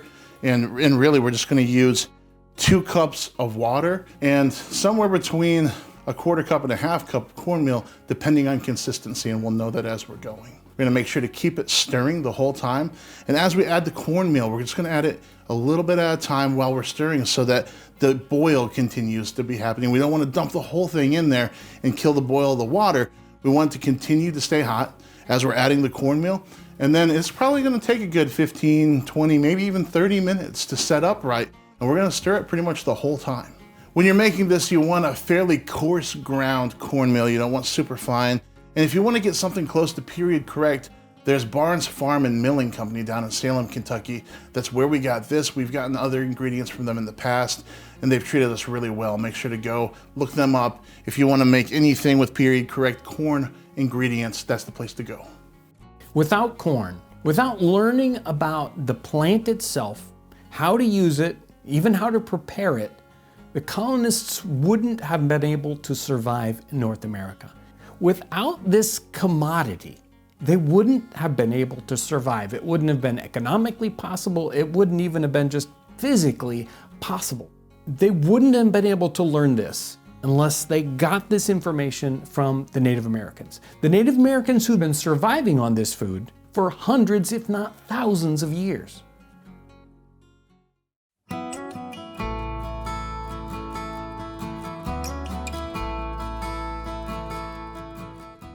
When I say the word cranberries, you're probably thinking Thanksgiving, cranberry salad, cranberry juice, or maybe this. It turns out that cranberries have a vital role in the food history of 17th and 18th century America. Cranberries were delicious and they played a part in being a very healthy food. In fact, almost medicinal. Let's dig into this important founding food in early America. For hundreds of years before any Europeans came to North America, the Native Americans were harvesting and eating and using cranberries for medicinal purposes. They were harvesting them in all kinds of places in North America because there are multiple kinds of varieties that grow in different regions. So all the way up from Canada down into the Carolinas, you will find something like a cranberry. So we know today that they're full of vitamin C, so they're just generally healthy for you. And there are references even in 1670s about these being good for scurvy. So they knew that scurvy was a problem, something you could fix with your diet, and that cranberries were one of the very things that would cure that. The classic American cranberry we're used to grows in the New England region, but other varieties of cranberries grow all the way from Russia into other parts of Europe and Great Britain. They do vary a little bit in their size and their color, but they're similar in their flavor. One of the characteristics or benefits of the cranberry is that they were completely in the wild. You didn't have to work on a cranberry crop. You just went out and harvested them at the proper time of year. So it was sort of like a free food source. Cranberries need a very specific kind of environment. They need an acidic peat soil with a lot of sand, a lot of water, and a long growing season. If you combine these elements together, you'll have an abundance of cranberries, someplace you can easily harvest as many as you need. Early in the 17th century, it seems that the Native Americans are the ones that are going out into these difficult to traverse bogs to harvest these cranberries and bring them into the settlements and towns to sell to the people that are there. As I was doing my research, it was really hard to tell if the Native Americans had to sell the idea of cranberries to the people that were coming in, the Europeans, or whether the Europeans already had a desire for them. The chances are that the Europeans were already at least familiar with cranberries, and we see cranberries being sold. We have documents of cranberries being sold as early as 1648 to the colonists. Now, the earliest North American reference that I can find for cranberries is from 1647, and we have a missionary, John Eliot, and he writes this: "Why are strawberries sweet and cranberries sour? There is no reason but the wonderful work of God that made them so." Starting in 1672, we see references of cranberries popping up more. In the book New England Rarities, they talk about cranberries. They say, "The Indians and the English use them much, boiling them with sugar for a sauce to eat with their meat. It is a delicate sauce, especially for roasted mutton, and some make tarts of them as with gooseberries." So 25 years after the first reference we have for cranberries in North America, we have a recipe here that is exactly what we would use cranberries for today. A cranberry sauce that's basically just cranberries and sugar and water. So we might think that cranberries were like pumpkins and that they were a lowly food, but I don't think that is true. We have a couple of different reasons to base on the idea that they're an expensive food. One of them is what happens in 1677. In Massachusetts, the colony has been bad. They have allowed the coining of money, which they didn't really have permission to do, and they want to make it back up to the king. They want to send King Charles II a present, so they send the very best that they've got. They send barrels of codfish, they send barrels of samp, which is made out of corn, and 10 barrels of cranberries. It wasn't a joke. They were trying to be nice. There's another reason why I think this cranberry sauce was high-end, and that is if we look in the English cookbooks of the 18th century, we might not find recipes for cranberry sauce, but we will find references in their diagrams of banquet tables. They'll show you what to put on the banquet table and where. So put your pheasant here, put your green beans there, and then right there in the middle, cranberry sauce, usually right beside pheasant. It wasn't until 1816 that people tried to farm cranberries. Before that, all the cranberries were wild harvested. Peter Kalm talks about cranberries in 1748 in his journals when he's in North America. And he says that they make them into a jelly and that they're very prolific. They're brought into the market on Wednesdays and Saturdays, and that there are so many cranberries that they are preserved in barrels and shipped to Europe and to the West Indies. It's kind of crazy that these cranberries were so popular that we were able to preserve them and ship them into Europe before we even started farming them. Another great part about the cranberries is that even though you harvest them in a very kind of short time period, they preserve well, and you can have them basically all year around. We preserve them in a couple of different ways. You can make them into a jelly, but it's so much easier. These cranberries just preserve in a bottle or a jar. So if you wanted to preserve them for a long period of time, you might submerge them in water, but that's it. Basically a bottle or a barrel full of water, you put these cranberries in and they're gonna last a long time. And then many of the other references, you just put them dry into a bottle and seal it well. That's it. Some people said they would last for up to 2 years. I don't think they're gonna last that long, but maybe what they think of as lasting for a long time.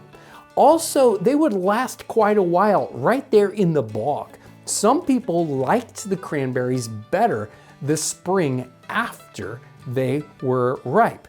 So they would sit in the bog all winter long, sort of frozen. Maybe they would, unfreeze and then freeze again. That would change their flavor and make them a little sweeter. And some people thought that was the best flavor of all.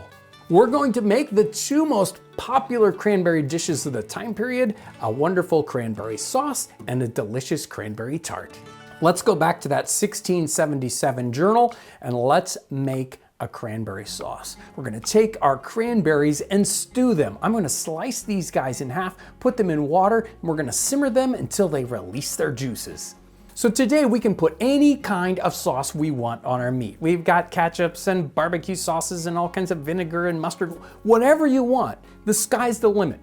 They had very few choices for the kinds of sauces. They had to make their sauces. And this cranberry sauce is one that was so popular in the time period that they would use it for virtually any kind of meat. Sometimes it was even a joke that they would use it on something like fish or lobster. Yes, it was that popular. For our cranberry tart recipe, we're going to Amelia Simmons's American Cookery Cookbook from 1796. This cookbook is wonderful because it is full of Thanksgiving Day recipes, basically. And it is the first American cookbook that was written by somebody in America, not just printed here. So it's got recipes for turkey and pumpkin pie and squash pudding that's perfect for Thanksgiving. And also we have a cranberry tart. It doesn't have a cranberry sauce, but if you read this cranberry tart recipe, you almost have exactly the same thing. It says, and this is the shortest recipe ever, cranberry tarts. Stewed, strained, and sweetened. Put into a paste. Bake gently. That's it. She's basically making a cranberry sauce and then she's putting it in a tart dish. So that's what we're gonna do for our cranberry tart. I love digging into these seemingly simple topics like cranberries. We think it's just gonna be a quick and easy research project, and it just goes deeper and deeper, and we find out how important cranberries were to 17th and 18th century America, how important they were as a food source, and how important they were for the health of the people that are settling in North America.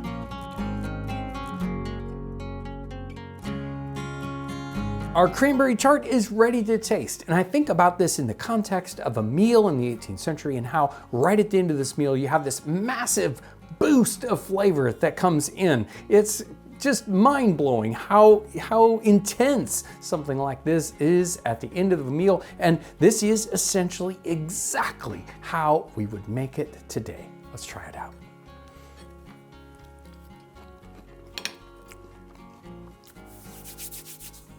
The crust is there and it balances this out perfectly. The tartness of the cranberries all comes together and it gives us a great combination flavor, the perfect ending to any meal.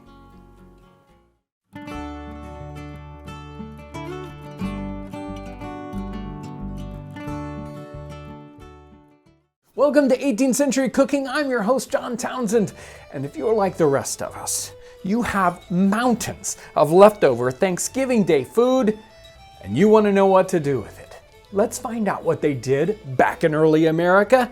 Thank you for joining me today as we savor the flavors and the aromas of the 18th century. So here on the channel, we just got done with the giant turkey cook-off, the contest between Ryan and I, and so we have 2 turkeys to deal with. If you haven't checked out that episode, make sure to go back and check that out. We had a lot of fun. We learned a lot. But the question is, what happens in the 18th century when they've got leftover parts of birds like this? Lots of leftovers. I went through the cookbooks, found this wonderful section here in The Lady's Assistant by Charlotte Mason. This one is a late century, 18th century cookbook, English, but it's got a lot of wonderful recipes. And it's got this one that it shows up right after glazed turkey. Doesn't that sound good? Right underneath it, like you just got done eating the glazed turkey, now what are you gonna do with it? It says turkey hashed. Mix some flour with a piece of butter, stir it into some cream and a little veal gravy till it boils up. Cut the turkey into pieces, not too small. Put it into the sauce with grated lemon peel, white pepper, mace pounded, and a little mushroom ketchup. Simmer it up. Later on, a couple pages later, there's a very, very similar one that talks about fowls hashed. So maybe you don't have a turkey, maybe you've got duck or you've got chicken. It doesn't have the mace in it, it has nutmeg in it. Yeah, that's what we need, right? So that's what they're doing with these wonderful leftovers. They're making a hash, and that shows up multiple times in these 18th century cookbooks, and that's what we're going to do today. We're going to start off by slightly warming up our pan and putting in a ball of butter covered with flour. We might have to add a little bit more flour, but that's how we're going to start. We're going to melt that in our pan. Once our butter has melted, we can add cream. We don't know exactly how much. I'm going to start with 1/4 cup of cream, and then we'll add more if we need to. Now we can add gravy. Now it talks about veal gravy. So maybe they're thinking that we don't have any gravy left over from our turkey because we ate it all up in the first meal, right? Because we love gravy. I've still got some drippings from our turkey. So I'm going to use our turkey drippings or our turkey gravy instead. Once our sauce is all heated up, we can add in our turkey. Again, this is turkey hash. It's not big pieces and not little pieces. Nice pieces that can warm up easily in our sauce here. And we're going to add these up, get them to warm up. Once we know that it's warmed up through down to the middle of that turkey, it is ready for our spices, the final stage. And our spices, we've got lemon zest, we've got white pepper, some mace, which is the cousin to nutmeg. If we don't have mace, we can go ahead and add nutmeg instead. And then the final little touch is mushroom ketchup. Once we stir those spices in, we let them kind of mingle just for a minute or two, and then we can serve it up. So the later recipe that has fowls hashed, that says serve it up on sippets. So that's what I did here. I toasted some wonderful bread, put that on the bottom, then we can pour this wonderful mixture up on top. Let me tell you, the smell is very promising. I can't wait to try this out. Let's do that right this second. Let me get a little bit here.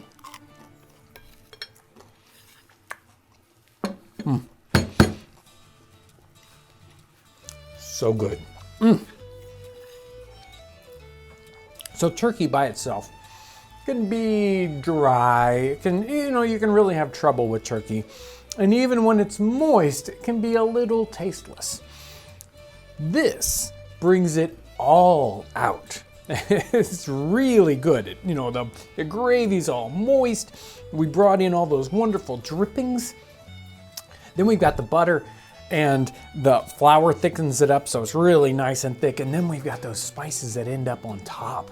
That white pepper, the mushroom ketchup, you won't believe it, but it really kind of peaks it up right at the end. Notice there was no salt in this because it doesn't need it. It's in that mushroom ketchup, it's in these other things. So it is so very, very good all by itself. It's so creamy with that, well, like almost like cheese with the cream in there. And it cooked long enough to get really nice and thick. Went all the way through. I would say, I'm probably gonna make some people angry here. This is better than turkey by itself.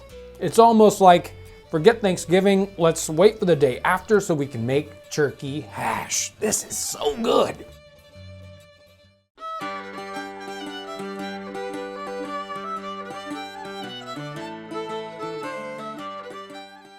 Apples and potatoes. They're not two ingredients that I normally put together in a recipe, but today's pie recipe uses both. I can't wait to see how they turn out.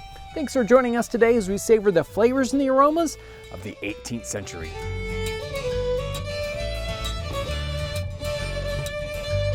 I'm always looking for recipes that are very, very common today, yet we can connect with a place and a time in history, an 18th century recipe. Well, apple pies are one of those tricky recipes that can be difficult to find in period cookbooks. I have done a couple of different apple pies in the past, and a one that had a custard topping, that was really good, and the very, very simple apple pie recipe that's in William Ellis's book. Now this one is from Cookery and Pastry by Mrs. MacIver. This one's from 1783, and it's really, really interesting in that it's got these potatoes and apples together. Why potatoes and apples? Are the potatoes in there because they're trying to stretch it and make it less expensive with fewer apples? Or are they really there to change the texture, to make it better? Boil some potatoes. Pare and cut some apples. Lay a row of apples in the dish, a row of potatoes above them, then some pieces of fresh butter, that's got to be good, above the potatoes. Cut apples, potatoes, butter alternately until the pie is filled up. Sweeten it to your taste.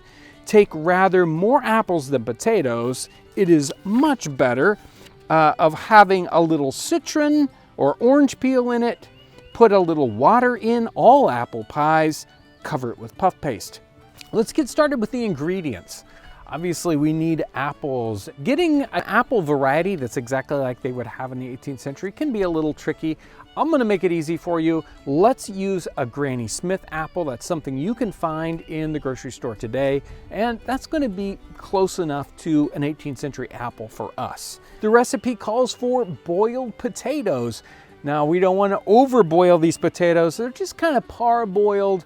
We don't want them to just totally disintegrate. They're not gonna stay in that layer like the recipe calls for if we overboil these. So these are just partially boiled. We've already peeled them. We've got a little bit of sugar because it's supposed to be sweetened up. We don't know exactly how much. They're not giving us any quantity of ingredients, so we get to sweeten to taste.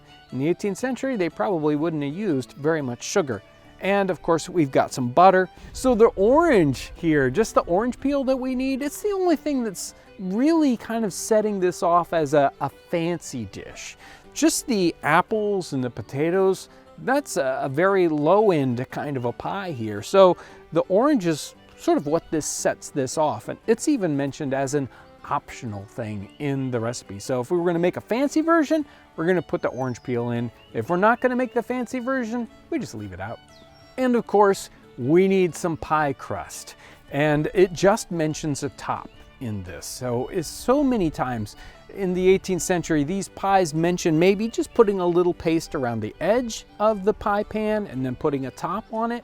This isn't a pie like we think of today where, it's got 2 layers of crust and you can bring it out in this perfect pie shape. They didn't eat these pies like that. You couldn't because you didn't have a crust all underneath there. So you just gotta scoop the stuff out like you would a casserole or something. You scoop it out and serve it that way.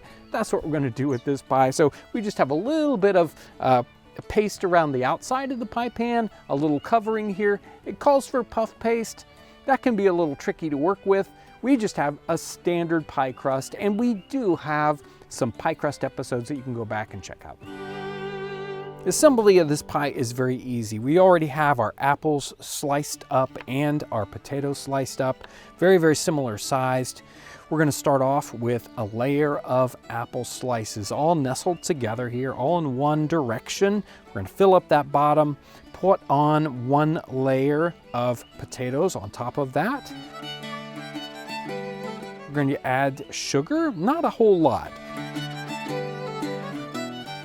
and a few dollops of butter in each row. So the next row, more apples, more potatoes, again, more sugar and more butter.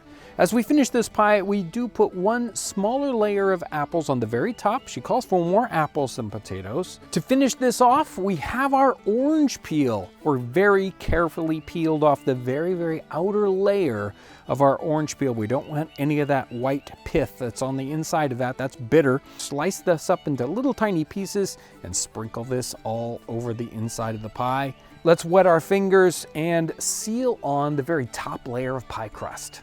She called for a little bit of water to be added to the inside of this pie. Let's make sure to get that in there.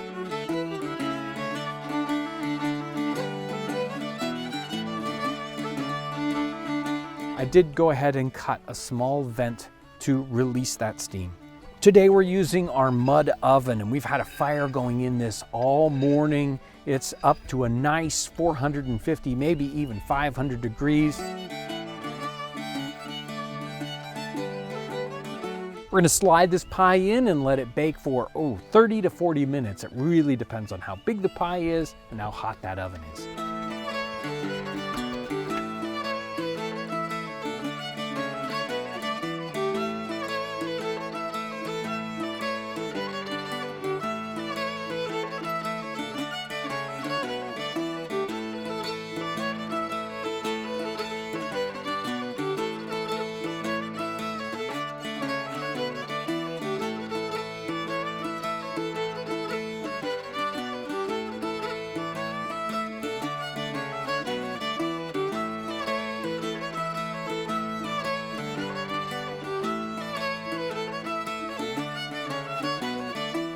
Very interesting looking pie.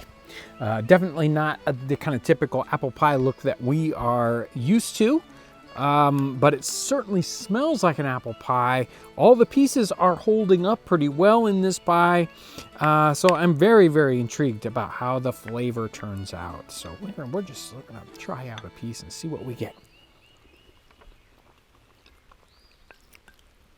Well, that is a pretty good apple pie. The potato stands out more than I expected it to. There's not a lot of, we don't have our typical apple pie spices in here. But I think it holds up really well. By the time you put together, a little bit of the crust that you get and the potato, the apple, just a hint of that orange in there. And really that's mostly kind of an aroma that you get. So yeah, I think it's a very interesting apple pie. I'm thinking I'm liking the way these things go together. I like the way the apple and the potato goes together. If you didn't know the potato was in there, you might get tricked for a while. No, that's really good. That is very good. You definitely want to get that orange peel sliced into small bits all over it so that flavor gets spread throughout the whole thing, because it really makes a difference. And I guess the question is really what's going on with the potato. Is it there to stretch it out so you don't have to use as much apple? Or is it there for softening the texture? And it's probably both. I think it's really working out well, giving it a little bit softer texture. Of course, it's going to be a little bit softer than your apples, but yet it's still holding together, and it takes on some of the flavor of the apple while it's in there. So I think it's both. It really does stretch the amount of apple you need. You don't have to use as much apple, and it adds to the texture, creates just a little bit more softness, but still has some, it doesn't turn into mashed potatoes on you.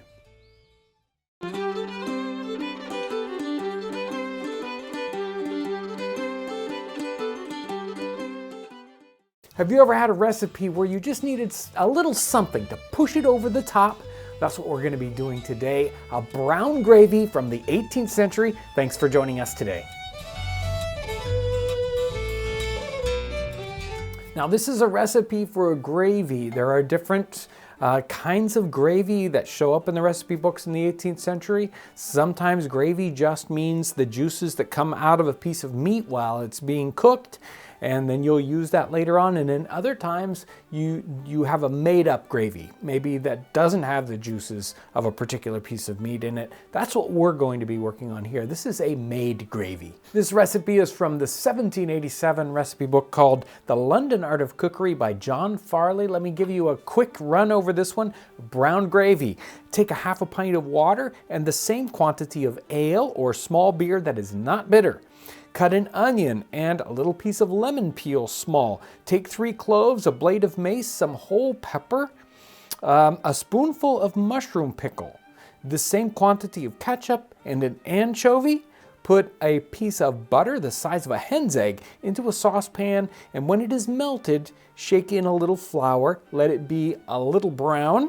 Then by degrees stir in the above ingredients and let it boil a quarter of an hour, then strain it. There you go, a brown gravy. It's a gravy that we can make without using the juices of a piece of meat. We're going to start off, we've got our little saucepan here. We're going to start off with our butter. We got a nice little bit of butter there, and we're going to get this melted. Our butter is all melted. Let's put in a little bit of flour here.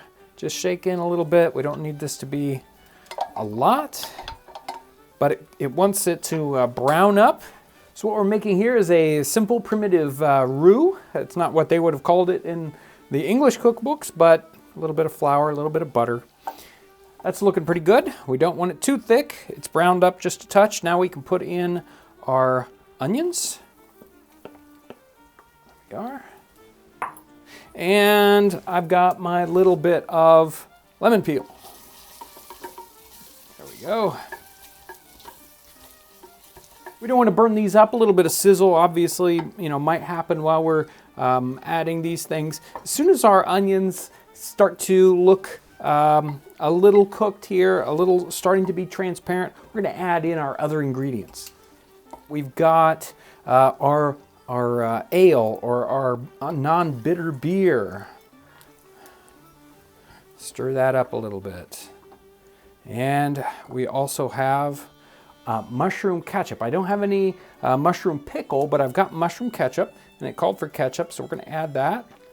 And we're going to add a little bit of water here, maybe not as much as they called for it, because our pot isn't too big. And now we can also add in our other spice ingredients. So I've got a couple whole peppercorns. We've got a couple of whole cloves. We've got our whole blade of mace. And then our final ingredient here, we've got our anchovy, and that will melt in there. And now it says to just boil this up for about a quarter of an hour, and then we'll strain this all off. And we'll see how it thickens up. That's the real question as to exactly what this is going to be like. But now we're just going to let this simmer along.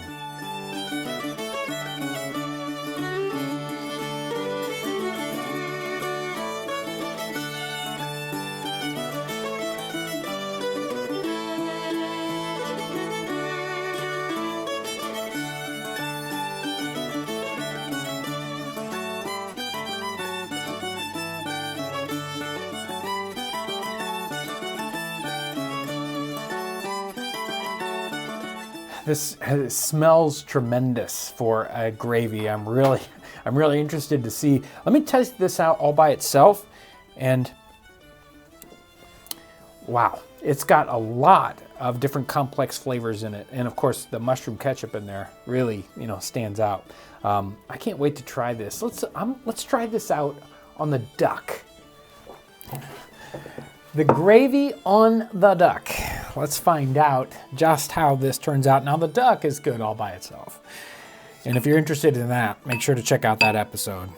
But let's try that out with the gravy here. Whoa. Boy, that gravy is really good. It really sets off a meat. And this combination is really, really good. So one of the interesting things about this is that anchovy in there. You would expect maybe, some bad anchovy flavor to come through. The anchovy comes through, but not in a bad way. It's blended with these other flavors. So it really tones it down, but it's got a nice little peak to it.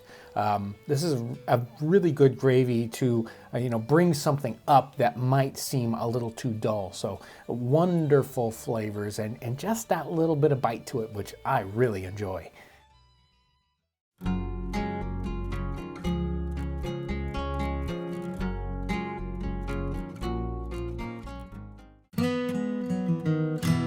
This is my favorite time of year. I love autumn. I wish that I lived in the part of the country where we had a longer fall season because it's just fantastic. Right now, around here, most of the farmers have their crops in. Harvest has been good. We've different churches and groups around are having their harvest meals, and it's just cozy, it's warm. And this time of year makes me think of a few different dishes, a few different ingredients, obviously turkey and pumpkins and yams. Now this dish stood out to me because you don't oftentimes see, or I don't oftentimes see yams with fruit. And so this strange pudding just jumped off the page and I'm really, really excited to do it for today. Today's recipe is from Amelia Simmons' 1796 cookbook, American Cookery. It's a fantastic cookbook. We use it a lot on the channel and is considered the first American cookbook. It's got a fantastic name for the recipe, a crookneck, or a winter squash pudding. Core, boil, and skin a good squash, and bruise it well. Take 6 large apples, pared, cored, and stewed tender. Mix together. Add 6 or 7 spoonfuls of dry bread or biscuit, rendered fine as meal. Half pint of milk or cream, 2 spoons of rose water, some wine, 5 or 6 eggs beaten and strained, nutmeg, salt and sugar to your taste, 1 spoonful flour. Beat all firmly together and bake. The above is a good recipe for pumpkins, potatoes, or yams, adding more moistening or milk and rose water, and to the latter a few black or Lisbon currants or dried whortleberries scattered in will make it better. We're going to use yams in this recipe instead of a pumpkin or a squash just because while they're available at this time of year, I know that most people's Thanksgiving tables want to see yams. And this is a really great recipe that could make it to your Thanksgiving table. I think that it would be something interesting that people hadn't seen before, and you could have a lot of fun making this. So let's get going. First thing we have to do, there's a little bit of prep work before we can just start mixing things together and throw it in the oven.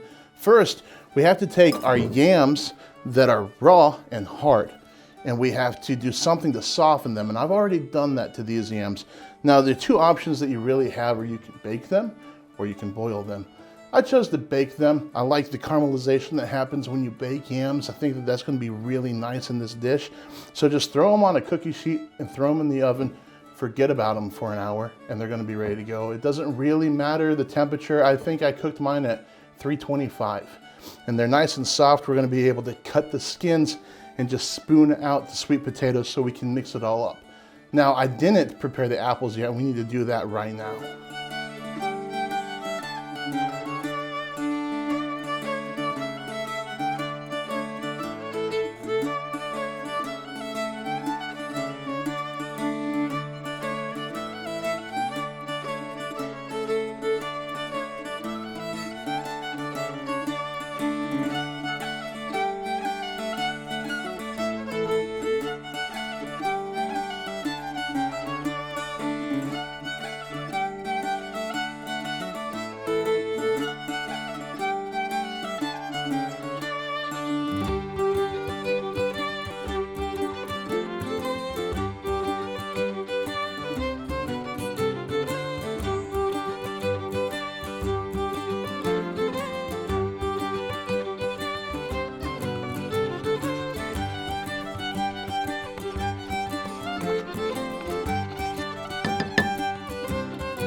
I pared the apples, cored them, got them chopped up small so I could boil them and soften them up a little bit.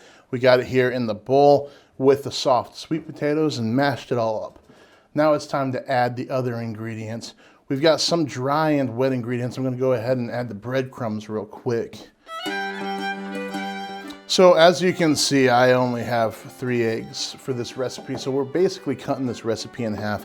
I did about a cup of breadcrumbs, and everything else is cut just about in half. I did make this recipe one other time, And so I got a good feel about how wet that I want it to be. So after we get some of the dry ingredients going and start adding liquid, she even mentions maybe you want it to be more moist. We'll judge that by eye later on. All right, so I've got the breadcrumbs and the eggs in there. From here, we're gonna add our cup of cream. Nice heavy cream. And then it does call for a little bit of wine. I've got about a tablespoon of wine here. You can add more or less. I'm not gonna put rose water in here. I know it says to put rose water, but I can't stand rose water, so I'll probably end up adding a little bit more wine for that extra liquid. There's some flour, about a tablespoon as well, and then I've got about a 1/4 cup of sugar here. We're gonna get this all mixed in together, and once we do that, we'll add our whortleberries. Whortleberries, it's a very difficult word for me to say, are just dried blueberries. I think some people probably know that, a lot of people probably don't, but that's all it is, dried blueberries, and they're easy to find at the grocery store. You could use currants in this if you wanted to. You could probably get away with using raisins, but it's just another way to get these little flavor pops every once in a while. It's gonna be really nice.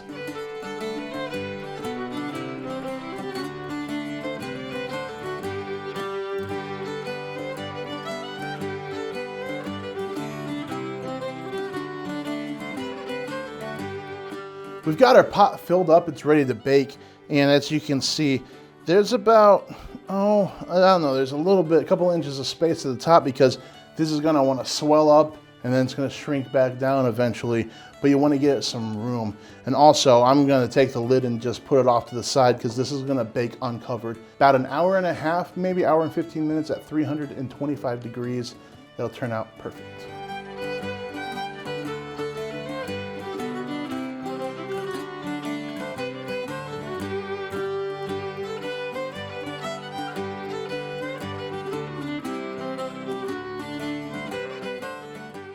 All right, here you are, John. It's finished. Look at that.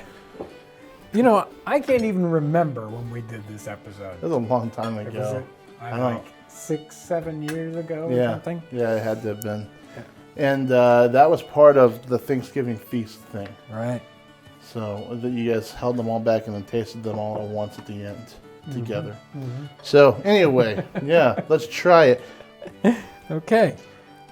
I'm gonna make sure I get a currant in there, excuse me, a whortleberry. A whortleberry. Oh yeah, that's good. Man, it's really good. Let's see. So it's sweet potatoes and apple mixed together, and then we have the special sweetener in there, which is, you know, the whortleberries. The whortleberries. And there's some nutmeg. I was judicious. I should have brought this grater just in case it needed more, but I think it's okay.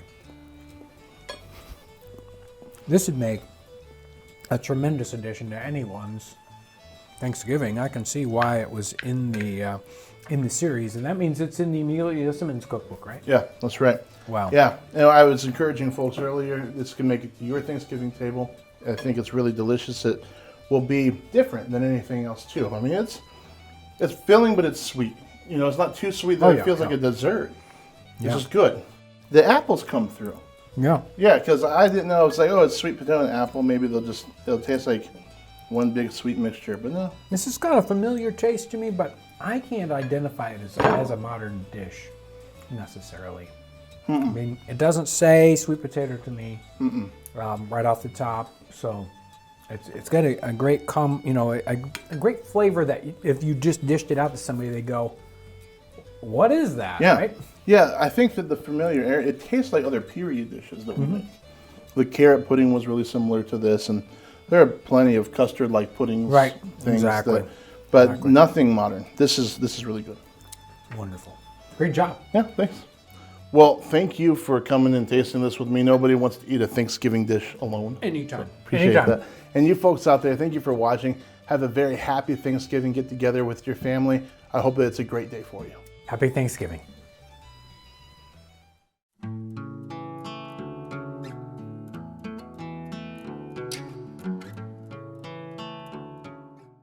Some people have said that Amelia Simmons's American Cookery Cookbook from 1796 is the second Declaration of Independence. Now that might be an exaggeration, and some people have completely poo-pooed the idea and said that this book is just a simple, small extension of English cookery of the 18th century. But I disagree. I do think this is somewhat like the Declaration of Independence in that the Declaration of Independence was describing the new ideas of governance and how government deals with people that was being developed in the Americas for almost 200 years before it. This cookbook is doing the same thing with cookery, with foodways. It's explaining that the American experience with foods has been changing or had been changing for 150, 180 years before this book was published.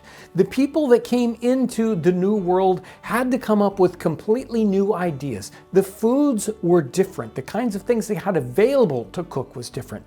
And the people who needed them and what they needed them for was different also. So new foods had to come into being. Amelia Simmons doesn't invent any of the recipes in here. She's describing these great new dishes that people had been eating for probably over 150 years, but nobody'd written down the recipes.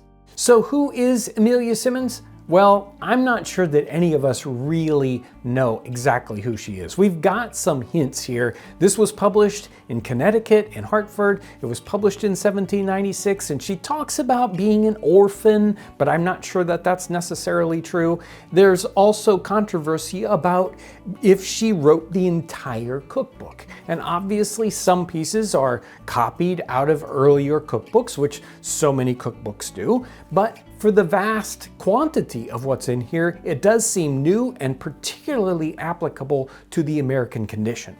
This is definitely a different cookbook. It is very, very small, much smaller than any of the English cookery books that came before it, and it has special things going on with it. It's got the first mentions of cornmeal, of chemical leavening, of cranberries, and other items that show up that are specifically American in invention or in development. And it's got specific mentions of holidays, and it seems like specific holiday cooking.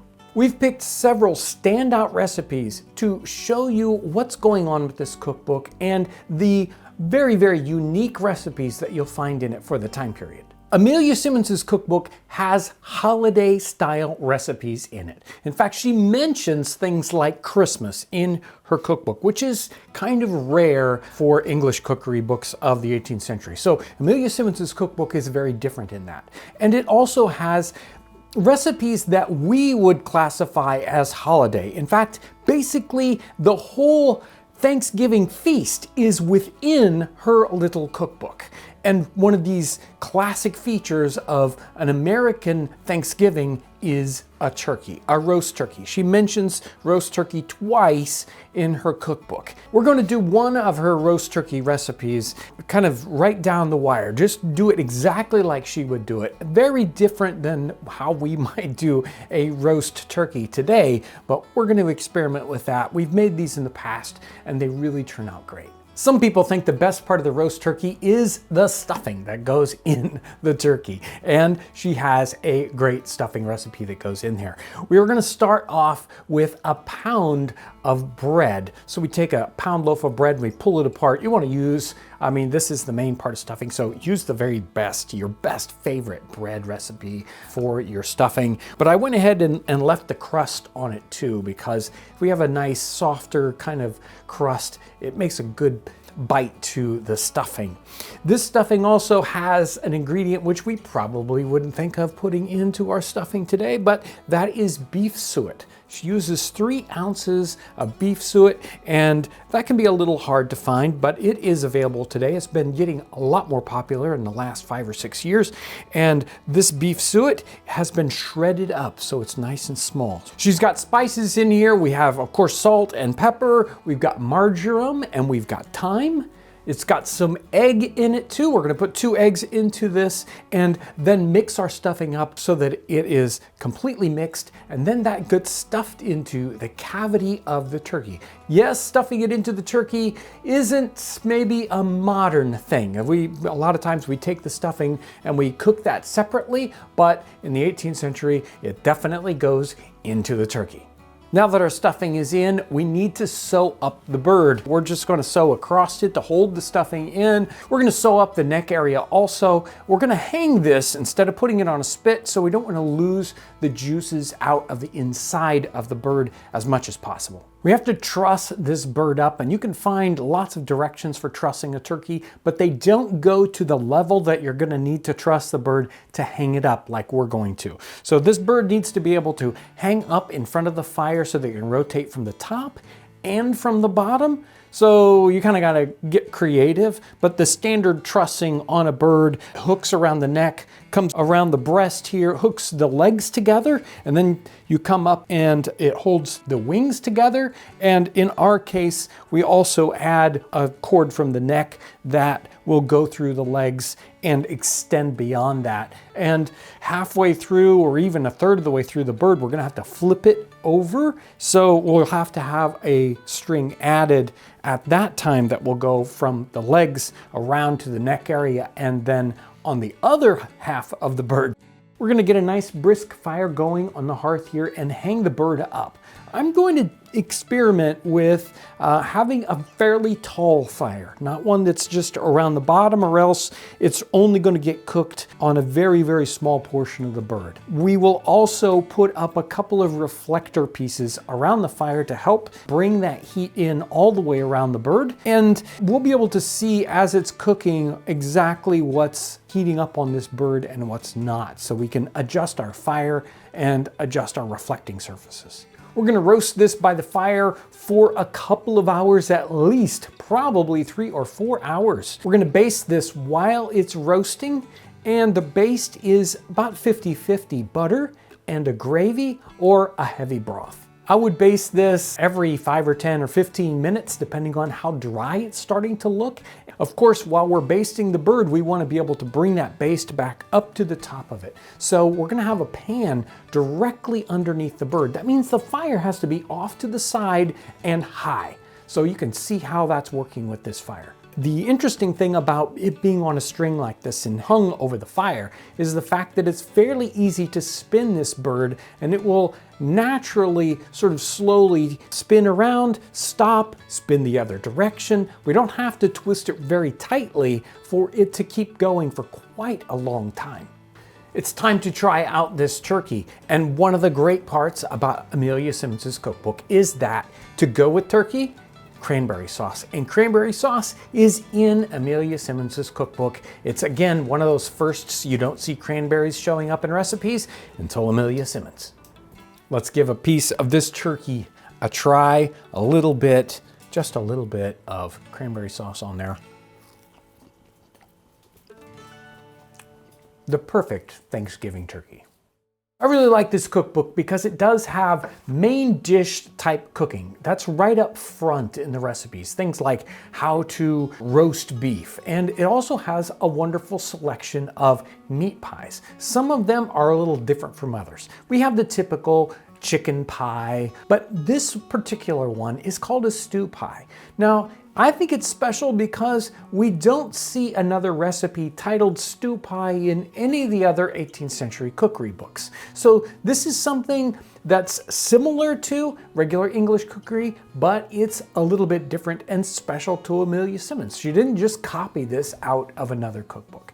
Now, it is very similar to a sea pie, and she also has a sea pie recipe in this cookbook. And we kind of need to understand a sea pie so we kind of have an idea about what she's doing with this pie. It's one of these kind of meat pies that has just meat in it. It has what she calls biscuit dough. We're going to just use a normal paste for that part. And it is layered into a dish, and then it's not necessarily baked, but it's boiled. or as she says, it's stewed. Maybe baking isn't the easiest thing to do for these main dishes because they didn't have ovens or they were using for other purposes, so they do a lot of boiling of meat, and that's what happens in this recipe. We also take note in this recipe that the two meats that are used are salt pork, and she's using veal for the other meat. Now, veal is something that's very common in the 18th century because they needed veal. That's a natural outworking of dairy cows. And in this case, we don't need a nice tender veal because the beef that we have is much more tender than the beef that they would have had in the 18th century. So we're going to use a standard beef cut here, something that you would use for like stew meat. The salt pork we're using today is something that's easy to do. This is a sort of a rapid salt pork where you'll take a standard pork cut that you would get today, you'd cut it into smallish pieces and submerge it into a kosher salt. We don't want to use something that's iodized that might add an extra strange flavor to it. And we leave it soak in that salt. It'll pull the moisture out, it'll firm up the texture of the pork, and it's good to use maybe 12 or 24 hours later. This is getting boiled. It's not getting boiled for an extremely long amount of time. So most of the ingredients here are already sort of pre-cooked. The salt pork, it's been in salt. We do want to make sure that it's cooked all the way through. They weren't quite as concerned about that in the 18th century as we are today. The beef in this recipe is already pre-boiled, and the paste we have isn't something that's going to get browned up because it's being boiled. So we don't really have to worry too much about that part either. So really we're just bringing everything up to a nice safe temperature. Assembling this is going to be fairly easy, especially if you already have the ingredients pre-prepared like the recipe calls for. We're going to take a little bit of paste and put it into the bottom of our bowl. Now, she doesn't call for this to be a true pie. You can't dish a pie slice out of this, so we don't need to worry about getting this perfectly covered like a pie pan. We're just gonna put a little paste down into the bottom, and then we're gonna make a layer of beef, and we're gonna add in salt and pepper. We're gonna put in a little bit of salt pork. We're also gonna put a thin layer of butter on there. Butter is really the moisture that's inside this that's really gonna cook. And then a little bit of our paste or biscuit dough, whatever you happen to have for your recipe, and then another layer the meat and the salt and pepper, and then at the very top we'll put a layer of paste. Then we have something to seal this or cover this up tight. We'll put it into the water to boil.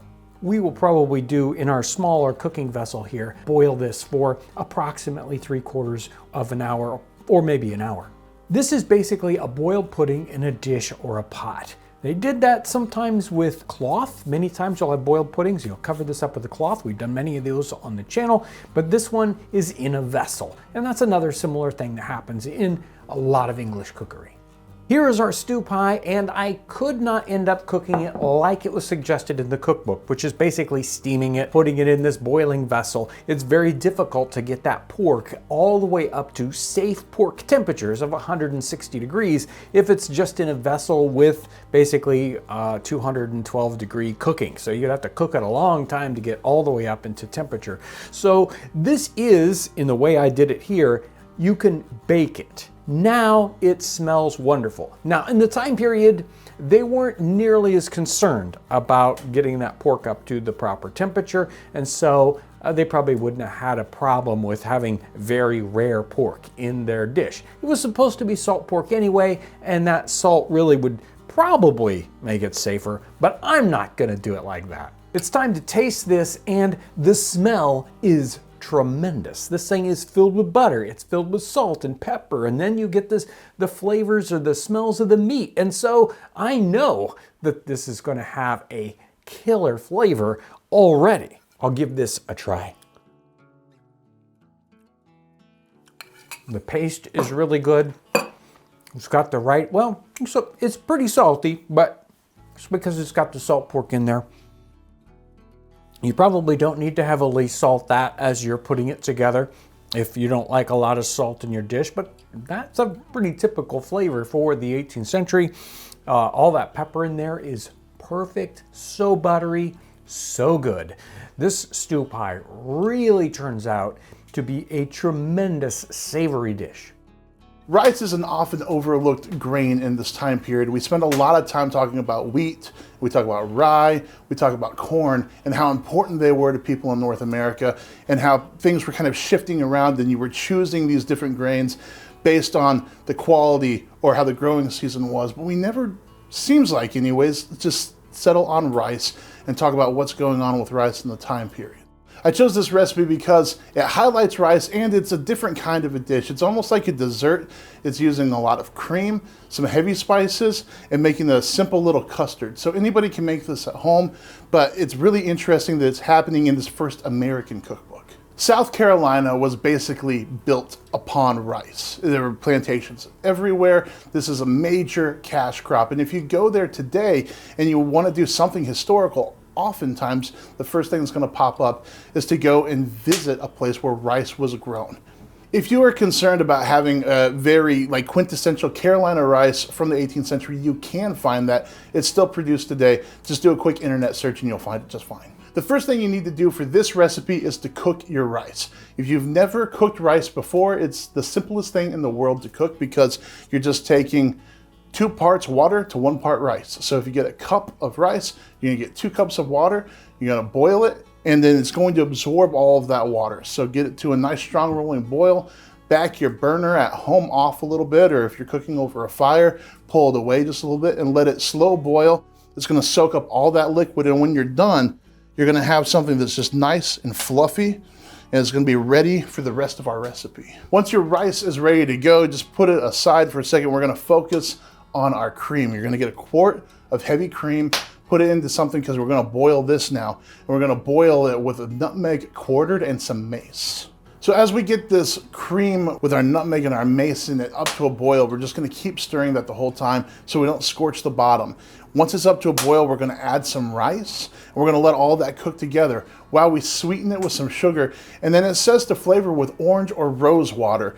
Now I've got orange water here today. I'm not a big fan of rose water. I'm glad that I have the option. If you don't have either one of those at home, you could zest an orange, and it's not gonna get you all the way there, but it is gonna get you some of that orange scent and the orange flavor. It's not nearly as perfumey as orange water will be, but it will get you at least part of the way there, and you'll have that experience of smelling the orange.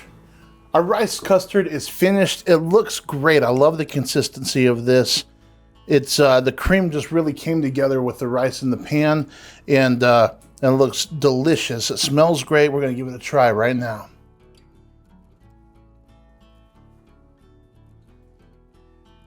Oh yeah, okay. Yeah, the mace really comes through.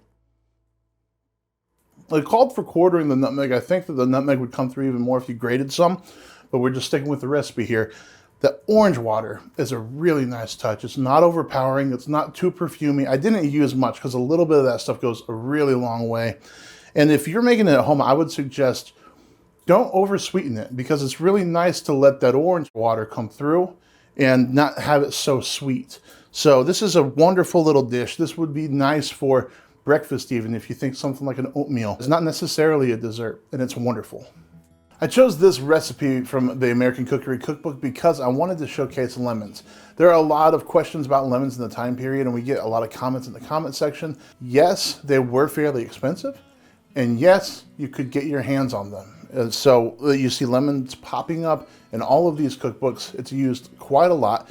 This looks like a wonderful lemon pudding, and I cannot wait to try it. One trick for this recipe is that you're going to need a puff paste. Now, in modern day, you can go to the grocery store and you can buy a puff paste, or you can make a puff paste, which is a lot more fun, and you learn a lot while doing it. There's a recipe for puff paste. In fact, I think 9 of them in American Cookery.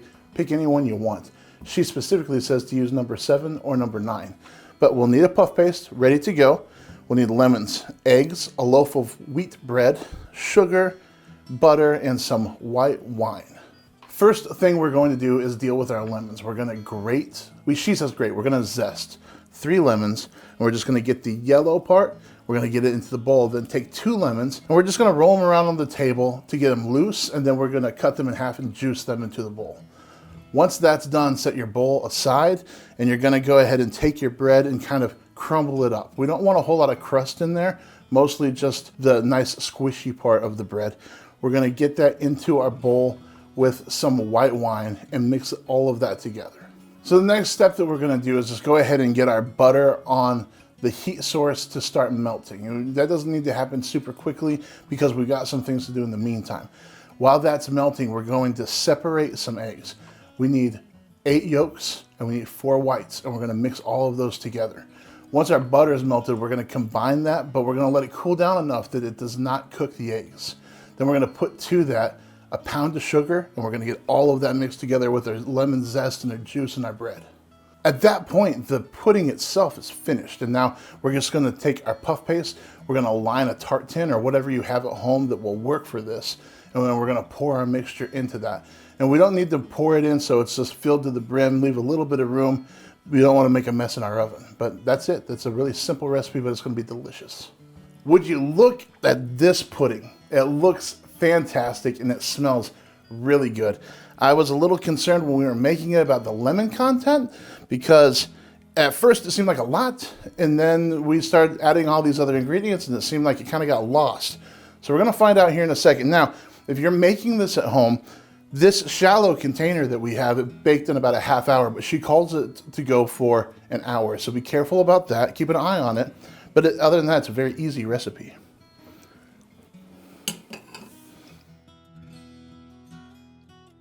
Man, okay. The lemon is perfect. It just screams lemon in the best kind of way. It's not tart, it's still sweet, and it marries with that wine really well. So it just really came together. When you start off a dish with a bunch of bread with wine poured on top, you don't think that this is gonna be really fantastic, but it is. And I know that you will love it. There are some firsts within Amelia Simmons's cookbook, and one of the firsts we see here is the use of chemical leavening in a recipe book.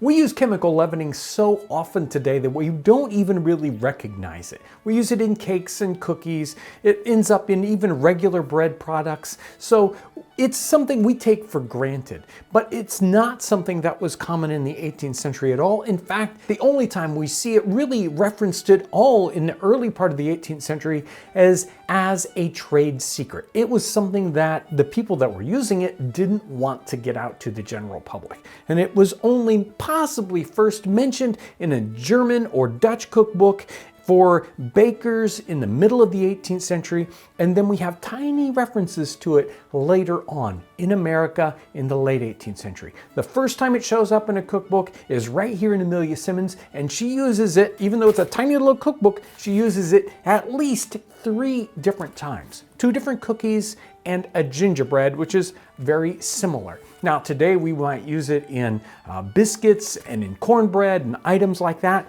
Those don't show up in this cookbook, but it is being used with these cookies. Now, this kind of chemical leavening is a very primitive form. She is using pearl ash. This is similar to our baking soda, but it is not as powerful. And it's using potassium instead of sodium. So if you overuse it, you get a kind of a soapy taste to it. It's really a very interesting ingredient. And one of the reasons why we're using this ingredient is because of the environment we have right here in North America. We had a tremendous quantity of trees and we wanted to get rid of them so that we could farm the land. We burnt them up.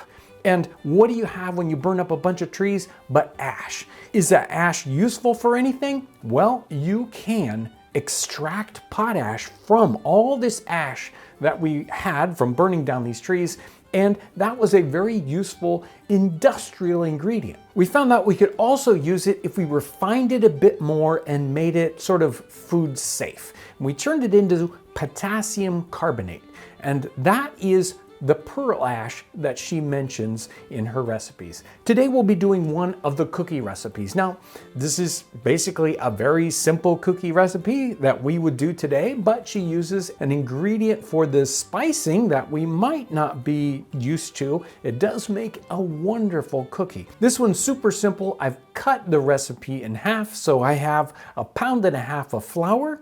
I've got about 12 ounces of sugar. We've got about 1/2 pound of butter. I also have coriander seed, a good quantity that's ground up nice and fine.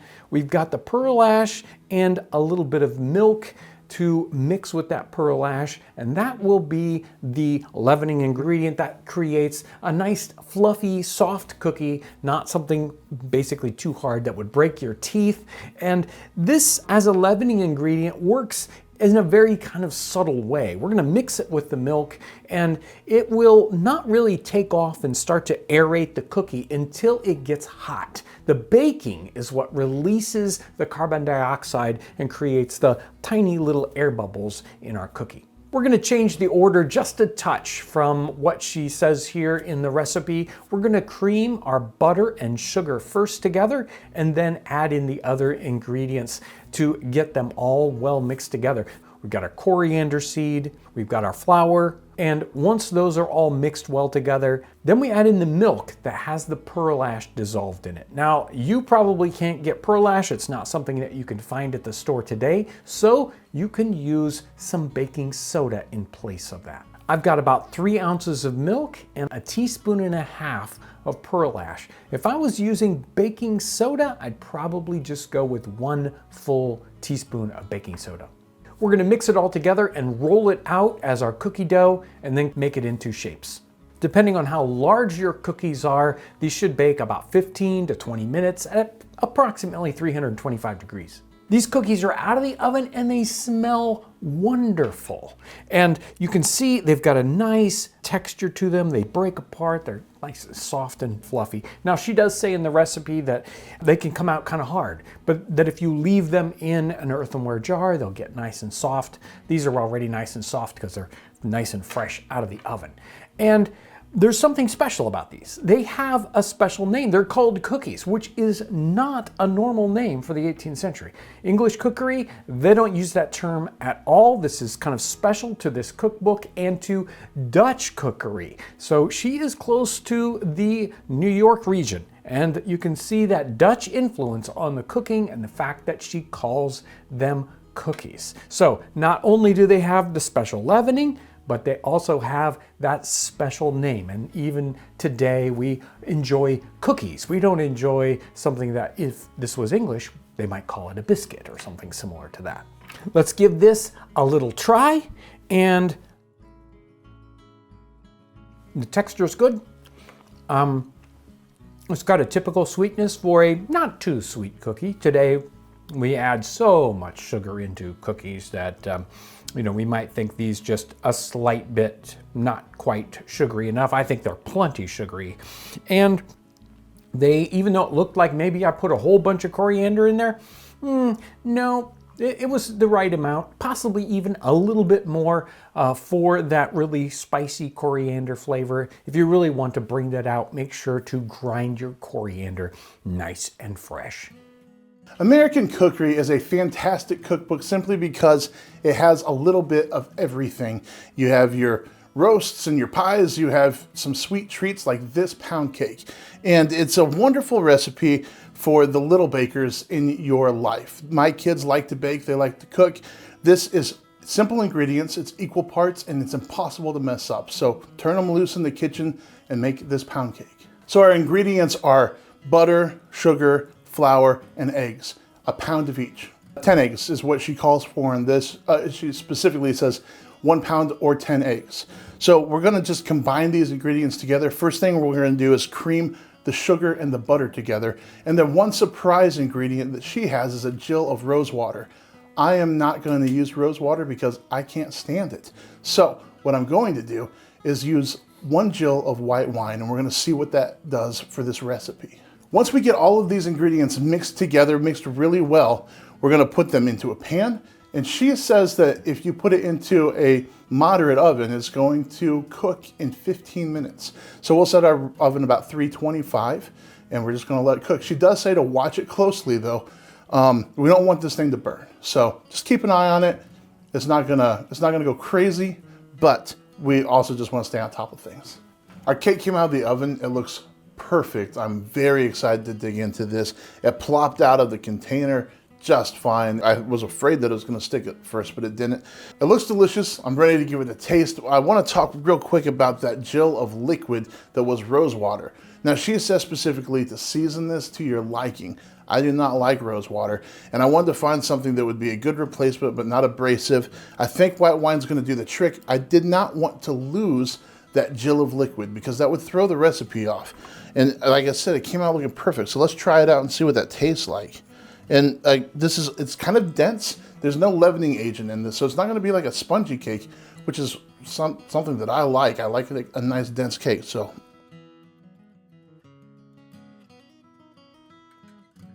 Oh man, that wine works really well. This is buttery. It's got a great texture. It's not too sweet. This is a perfect like coffee cake. This is great for after dinner when you want something just a little bit sweet, but it doesn't go over the top. I would make this all the time. This is fantastic. Another unique feature of American cookery is the fact that it's one of the first cookbooks that uses cornmeal. In fact, I think it's the first cookbook that uses cornmeal. We've got Indian corn being used in an Indian pudding.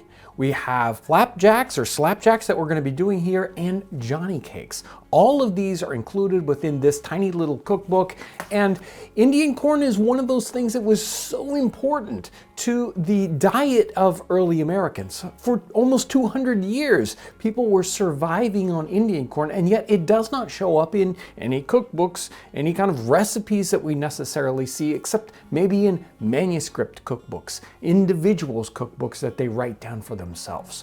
But here we have it printed, and we can see how this corn is being used. Corn was being used in bread also in the time, either in a rye and Indian bread, which uses rye and cornmeal, or in a thirded bread, which has wheat and rye and corn in it. But people were surviving on this corn in bread and in a lot of other food products too. We're going to be using this simple slapjack recipe, which is so very easy and anyone can do it. Now these are basically Indian meal pancakes, which are very common and simple. We're using cornmeal, of course. We want a stone ground cornmeal if possible. Maybe you can get something that has some of that red and blue cornmeal that would be typical of Indian corn in the time period. We've got regular flour. We've got milk, eggs, and a little bit of salt. These just get mixed up into a quick, nice, loose batter, just like we would use for pancakes. It doesn't have any leavening like a modern pancake might, but these turn out wonderful. One of the very interesting things about this recipe is she talks about 3 different ways of cooking them, which, you know, today we're gonna fry them in a pan. We're not gonna worry about anything else, but she talks about baking them in a pan. She also talks about putting them into a pan that's been buttered and baking them in the oven, which sounds to me a lot like cornbread, and possibly this is a cornbread recipe, we just don't recognize it. Today I'm going to fry these up in a spider skillet with just the lightest coating of butter. We're going to treat these exactly like pancakes, put the batter in the pan, watch for some little bubbles coming up on the top of those, and then you know it's time to flip them. Our slapjacks are out of the pan, they're still hot, and they smell great. She doesn't give us any directions on eating them. She does not say make sure to put maple syrup on them or sugar or anything like that. They probably ate them just like this, and I'm gonna try them out just like this. Got a nice, they're still steaming and good. Got a great texture, really good flavor, especially depending on what kind of cornmeal you get, so make sure to get the good stuff. And I can see how this would be the perfect recipe for one of the first cornmeal recipes in all of printed literature. This little booklet is less than 50 pages long, but it's probably the most concentrated amount of information that we will have about early American foodways that we could possibly find. While we have journals, letters, and magazine articles that give us hints about things like corn or chemical leavening, it's this cookbook that gives us the full context, how popular it was, and that the fact that this cookbook was available to anyone versus a letter that might mention a single use of something. This tells us the true popularity of these special new foodways. If you ask me, this is the Declaration of Independence of American cookery.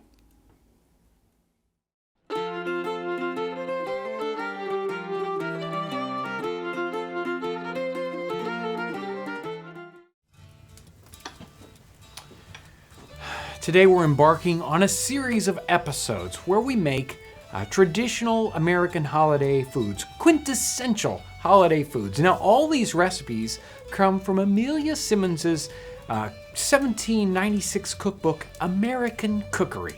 The recipes that we'll be covering over the next several episodes will all build together to make a wonderful holiday feast. Thanks for joining us today on 18th Century Cooking with James Townsend and Son.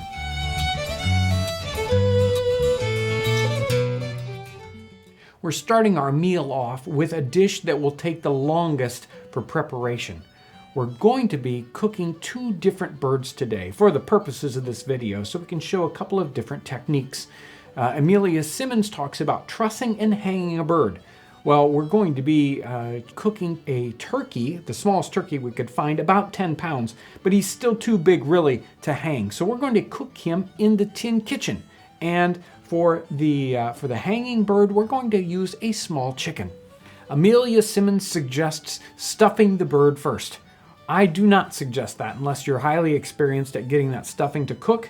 So what we're going to do is follow her recipe, but we're going to make a savory bread pudding in a future episode. Amelia Simmons uses a very simple technique of roasting the bird over the fire by dangling it from a string. But first, we need to truss the bird. To truss this bird, we need 4 to 5 feet of a stout cord. We now sell a hemp cordage, which is perfect for this. This is for a chicken. If you're doing a turkey, you're going to need, say, 6 to 7 feet. To truss this bird, we're gonna start off with it on its stomach. We've got the neck here. I wanna take the center of our cordage and I'm gonna wrap it around the neck and pull it back. I'm gonna flip this over. We're gonna take that string and we're gonna bring it out so it comes up underneath between the wings and the legs. I've got the strings around the legs here. I'm going to come up underneath the ends of the drumsticks. I'm going to pull that around and we're going to put a half hitch right here and bring these 2 legs together so that they cross. Now I'm going to make this fairly tight but not too tight. If I draw this so tight I won't be able to do what I need to do later. Let's finish this knot out with a square knot. There we are. Next, let's flip the bird over.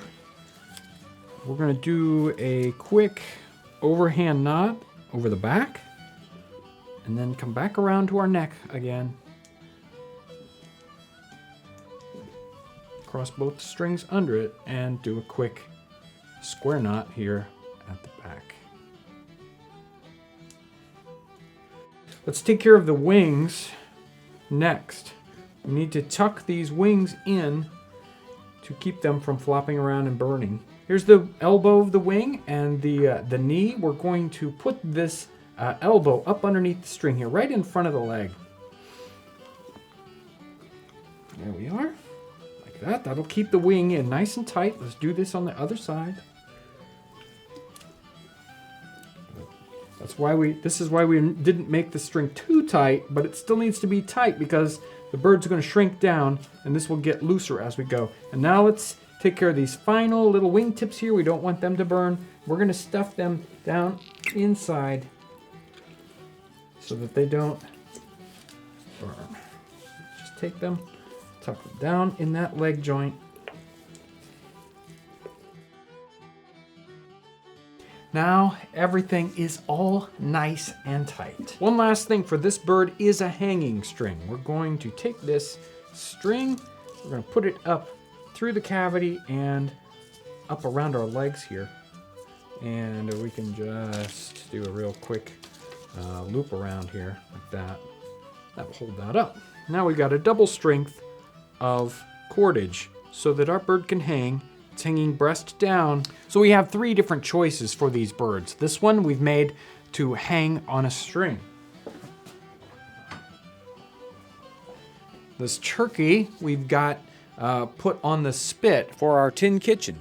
And our third choice would be to put this on a rotisserie, like our rotisserie set that goes with our heavy-duty fire set. The thing to remember about using it on the rotisserie with the fire set is that these birds should go beside the fire, not directly over the fire. If If you have it directly over the fire, all the drippings from the bird go directly into the fire, and you can't capture them for basting, and it cooks too fast. So you want that bird off to the side where you can catch the drippings, and it'll cook slowly and better without burning.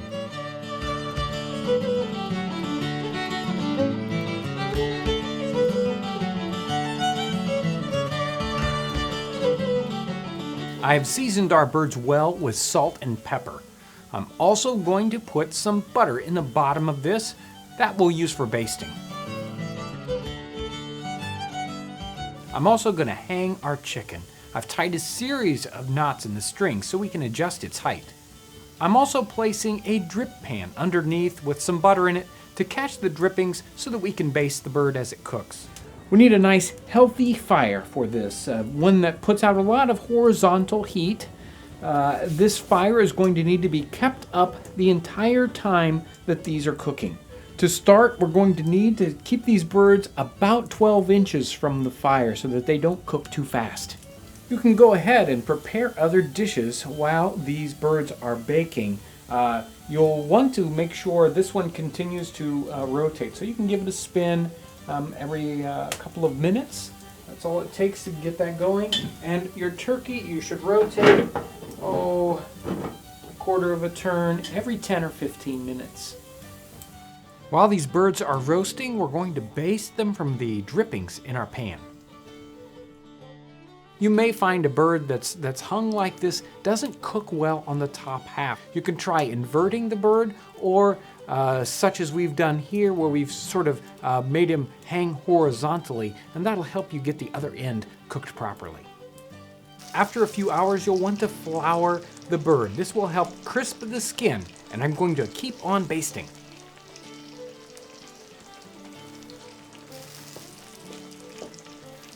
We've been cooking both of these birds 3.5 hours, and you can see how much faster the turkey is cooking inside the tin kitchen. I'm very amazed. The turkey's actually more done than the chicken that's hung by the fire because of the reflecting that the oven has done. If you think your bird is about done, you need to stick a nice sharp knife, into the thickest part of the thigh and see if the juices flow clear. And that'll give you a good idea. To be really sure, you should really use a meat thermometer. Stick it into the thickest part of the bird, and it should read 165 degrees. I hate to disappoint you, but I'm not going to sample this food right now. We're going to wait till we put this all together in a grand feast.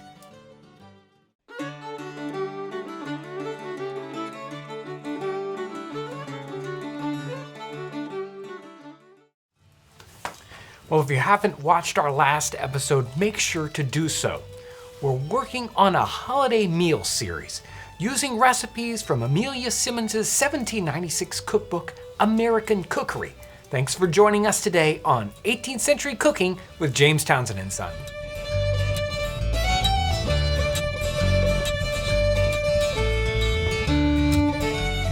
While these birds are finishing cooking, we're going to be working on the stuffing. Amelia Simmons suggested stuffing the bird before you roast it, but for safety purposes, we're going to be cooking this stuffing separately. For this recipe, we need 1 pound of wheat bread crumb, 3 eggs well beaten, along with 3 ounces of suet. Here I'm using a Torah suet, about a half a box. For spices, we'll use thyme, marjoram, salt and pepper, and we're adding a little sage. And last, I've got a gill of wine, which is about half a cup. This is such a simple recipe. All we really need to do is combine these ingredients and mix them up, and then toss them in our pan. Let's get these all mixed in.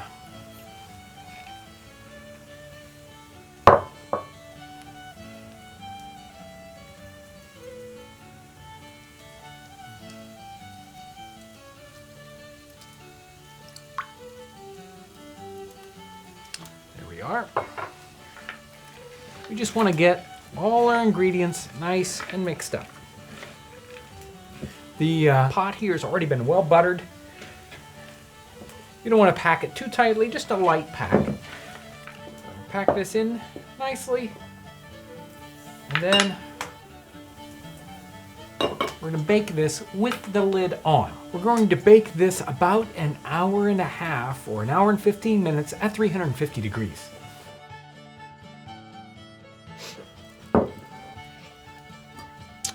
There it is, our bread pudding. It looks wonderful, but I'm not gonna sample it yet. You're going to have to wait till we put this whole meal together. We're going to do one more recipe today. I'm going to do a cranberry sauce and a cranberry tart. I love Amelia Simmons's recipe for her cranberry sauce. It's stew, strain, and sweeten. How difficult could it be, right? We're going to use the same techniques that we used when we made our currant jelly and a currant tart. So we're going to make the sauce and then a tart. Now, I'm making a double batch. I've got 2 pounds of cranberries, and I'm going to add just enough water to them to cover them. These will need to boil about 15 minutes, and as they do, you'll begin to see the skin begin to break open. These have boiled for their 15 minutes. We're going to take a masher and mash them up. You do have to remember that if you do cranberries like this, whatever you use to mash them in will permanently be stained a nice cranberry color. Okay, these are nicely mashed up. If you don't have a sieve like this, you can use a jelly bag, just like we used in the currant jelly video.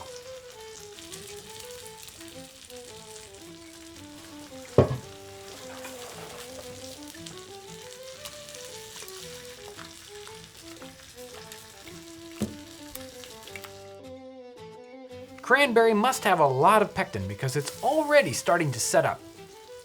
Pour the contents back into our cooking pot.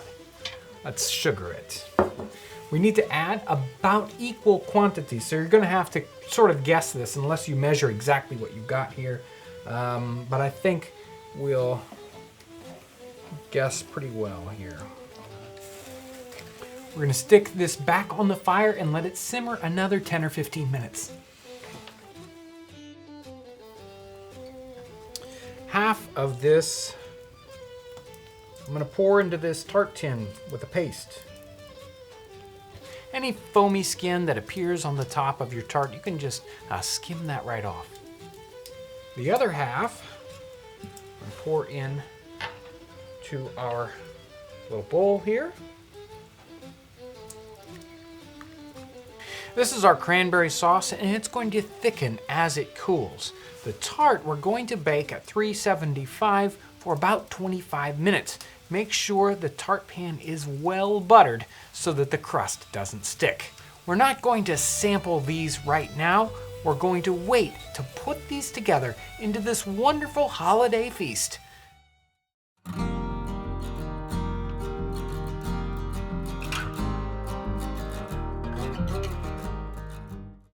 In our last several episodes, we've been cooking dishes most closely associated with the holiday season of Thanksgiving and Christmas here in North America. All these recipes are from Amelia Simmons's 1796 cookbook, American Cookery. Today, we'll be making a wonderful sweet potato pudding. Thanks for joining us today on 18th Century Cooking with James Townsend and Son.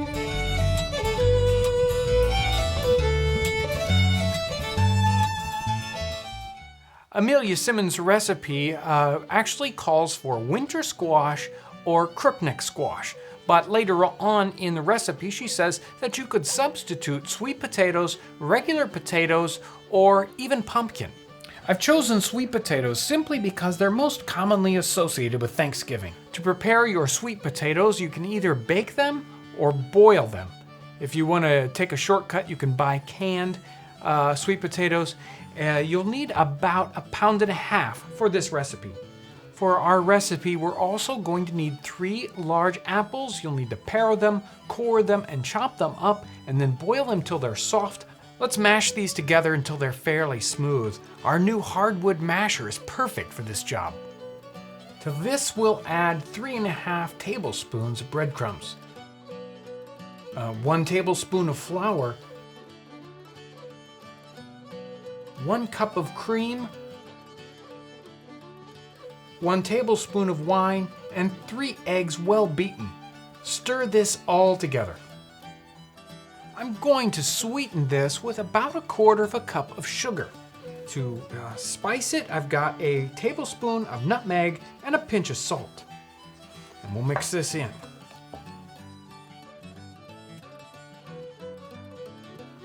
For our final ingredient here, we're going to add 1/4 cup of black currants. These are dried black currants of the ribes family. She also suggests in her recipe that you could use Zante currants instead, which are like tiny raisins, or possibly dried blueberries, sometimes called whortleberries.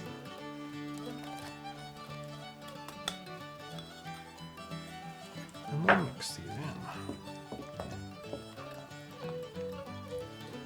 Today we're going to be cooking this in our wonderful little redware cook pot. These cook pots are available in our catalog. They're made right here in Indiana, and they're based off of 18th century paintings. Today we're going to be cooking without the lid. There's enough here in this to fill up this pot and possibly even bake a pie from it. I've got this about 3/4 of the way full. You want to leave a little bit of room. It'll try to grow as it cooks and then shrink back down. You'll want to cook this without the lid on at 325 degrees or so for 1 hour and 15 minutes, maybe 1.5 hours. So normally about right now, I'd pull out the finished dish and we'd get to taste it, but not this time. This time I'm going to save it for later. We're going to take all these dishes and put them together into a wonderful holiday feast, so you're just going to have to wait till the end.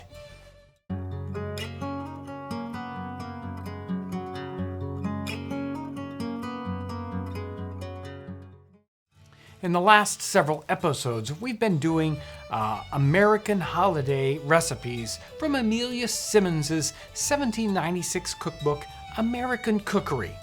Today, we're going to be baking a pumpkin pudding, or as we know it, a pumpkin pie. Thanks for joining us today on 18th Century Cooking with James Townsend and Son.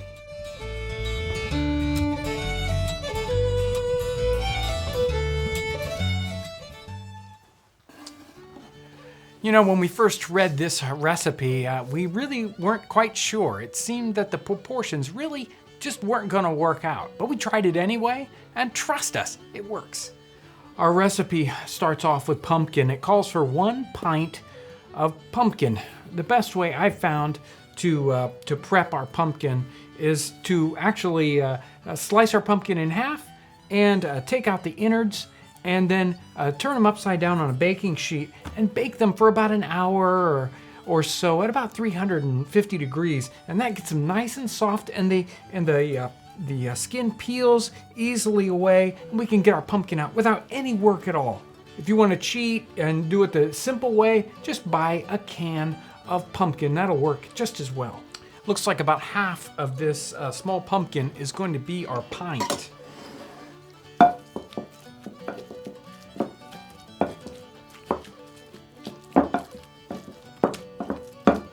Okay, that looks really good.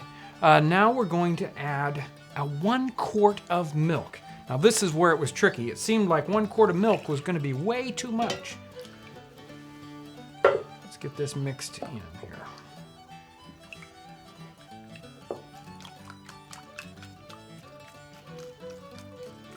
Our mixture is very, very soupy.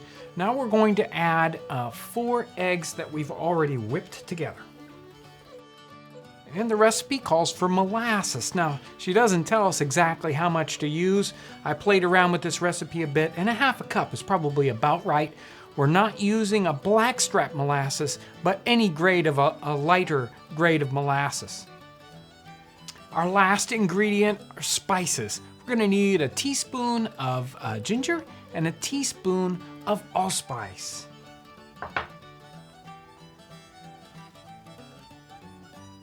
We're going to pour our pie filling into our pie crust. You can use any short paste for this recipe. It'll work great. We did a previous episode on a short paste, so make sure to check that out. This recipe makes enough for probably 2 pies. This will need to bake about an hour and 15 minutes, maybe an hour and a half at 325. This recipe actually calls for a lattice on top of this pie crust, but it turns out that this is so liquidy that it just sinks to the bottom, so just make this an open top pie. Boy, this pie looks great, and I love pumpkin pie. Normally I'd be digging into it right now, but we're just going to have to wait. We're gonna wait until this final episode of the series where we put together this whole feast based on the Amelia Simmons' cookbook.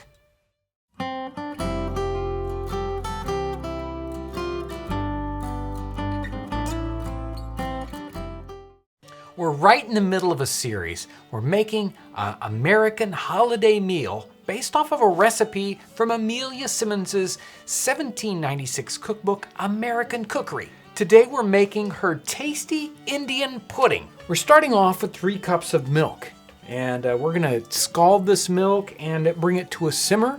And then I'm going to add 1 cup of cornmeal. While this is cooking, I'm gonna keep stirring it because I don't want it to burn on the bottom. We'll know when we're starting to get there when this really starts to thicken up. What we're doing here is making basically a hasty pudding with our cornmeal. So don't get in a hurry with this. Keep this on a fairly low heat. Make sure to keep stirring it, but so that it doesn't lump up. This is really nice and thick. It's time to take it off the fire. Okay, this is already starting to thicken. We want to add our final ingredients. I've got 1 egg that's well beaten. This mixture should be warm but cool enough so that when you add your eggs, they don't get cooked. We also have a couple of ounces of butter.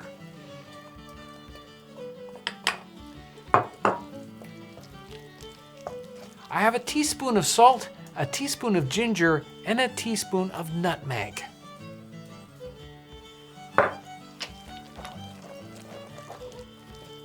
Our final ingredient is 1/4 cup of molasses.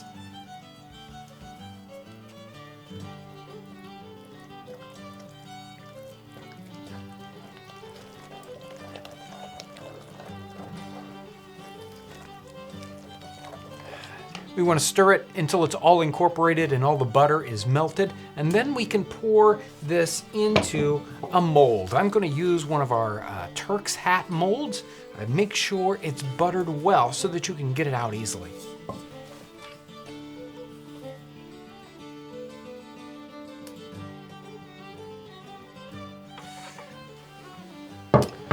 We need to bake this probably an hour and a half or so at 325 degrees.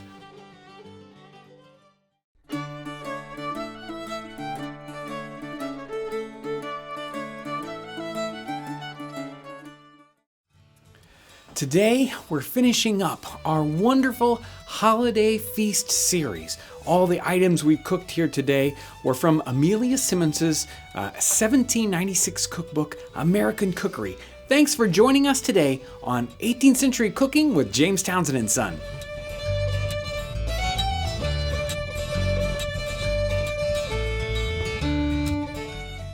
We've got some wonderful things here. I've had a lot of fun cooking these and they smell wonderful. This is going to be great. Let me serve this up. I've got this wonderful turkey that I roasted in the reflector oven, and we've got sweet potato pudding.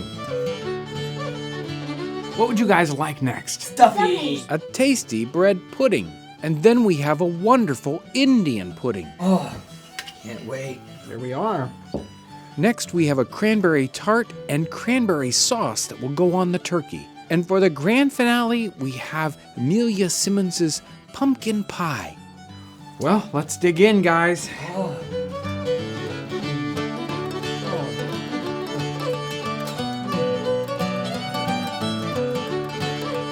How's that turkey, Josh? I think the turkey is really good. Very moist, too. Well, the white meat normally ends up being dry, and it was not dry. Right. I think it's pretty good. How was the leg? How's the leg, guys? Wonderful. The skin is excellent. The cranberry sauce goes really good with it, too. Excellent combo. What about that stuffing, Josh? Hey, I like stuffing. Stuffing is great. I thought the sweet potato pudding was something definitely a little different. What did you think about the sweet potato pudding? See, if you hadn't told me about this, I would have scarfed it down even faster because I'm not a sweet potato fan. Ah. Then I dug into it and I'm like, oh, this is totally different than what I'm used to. Well, and the currants really add Yeah, It's a little totally spike changed. of flavor Yeah. that you run You're into, hitting which is into really it. fun. It's Yeah. not- And pudding's good. Yeah. Especially this one- the cream really helps it though. Oh yeah. I mean, it could be too dry without the cream. But the tart so far is my favorite. Really? I know. Oh yeah. It actually tastes as good as it looks, and it's just really nice. I thought it would be a little too jelly-like, but it's really the crust is what saves it. And a nice crust. And of course, the pumpkin pie. The pumpkin pie recipe was definitely different, and I wasn't worried. I was wondering about how it would turn out, but boy, you can see it serves up very nicely, stands right up there, and tastes like a great pumpkin pie. Yeah. What was your favorite thing on the plate, Ivy? The turkey. You like the turkey best? You carnivore. This meal, all this food is so wonderful. I hope we can do this again. I really want to thank all you viewers out there. I want to thank, of course, Josh and Ivy for coming and eating all this wonderful food and telling us how it worked out. I want to thank all the employees at James Townsend and Son. I want to thank all our customers. And of course, I really want to thank the crew back here that makes all these videos look so good. And I want to wish all you out there a Merry Christmas and Happy Holidays.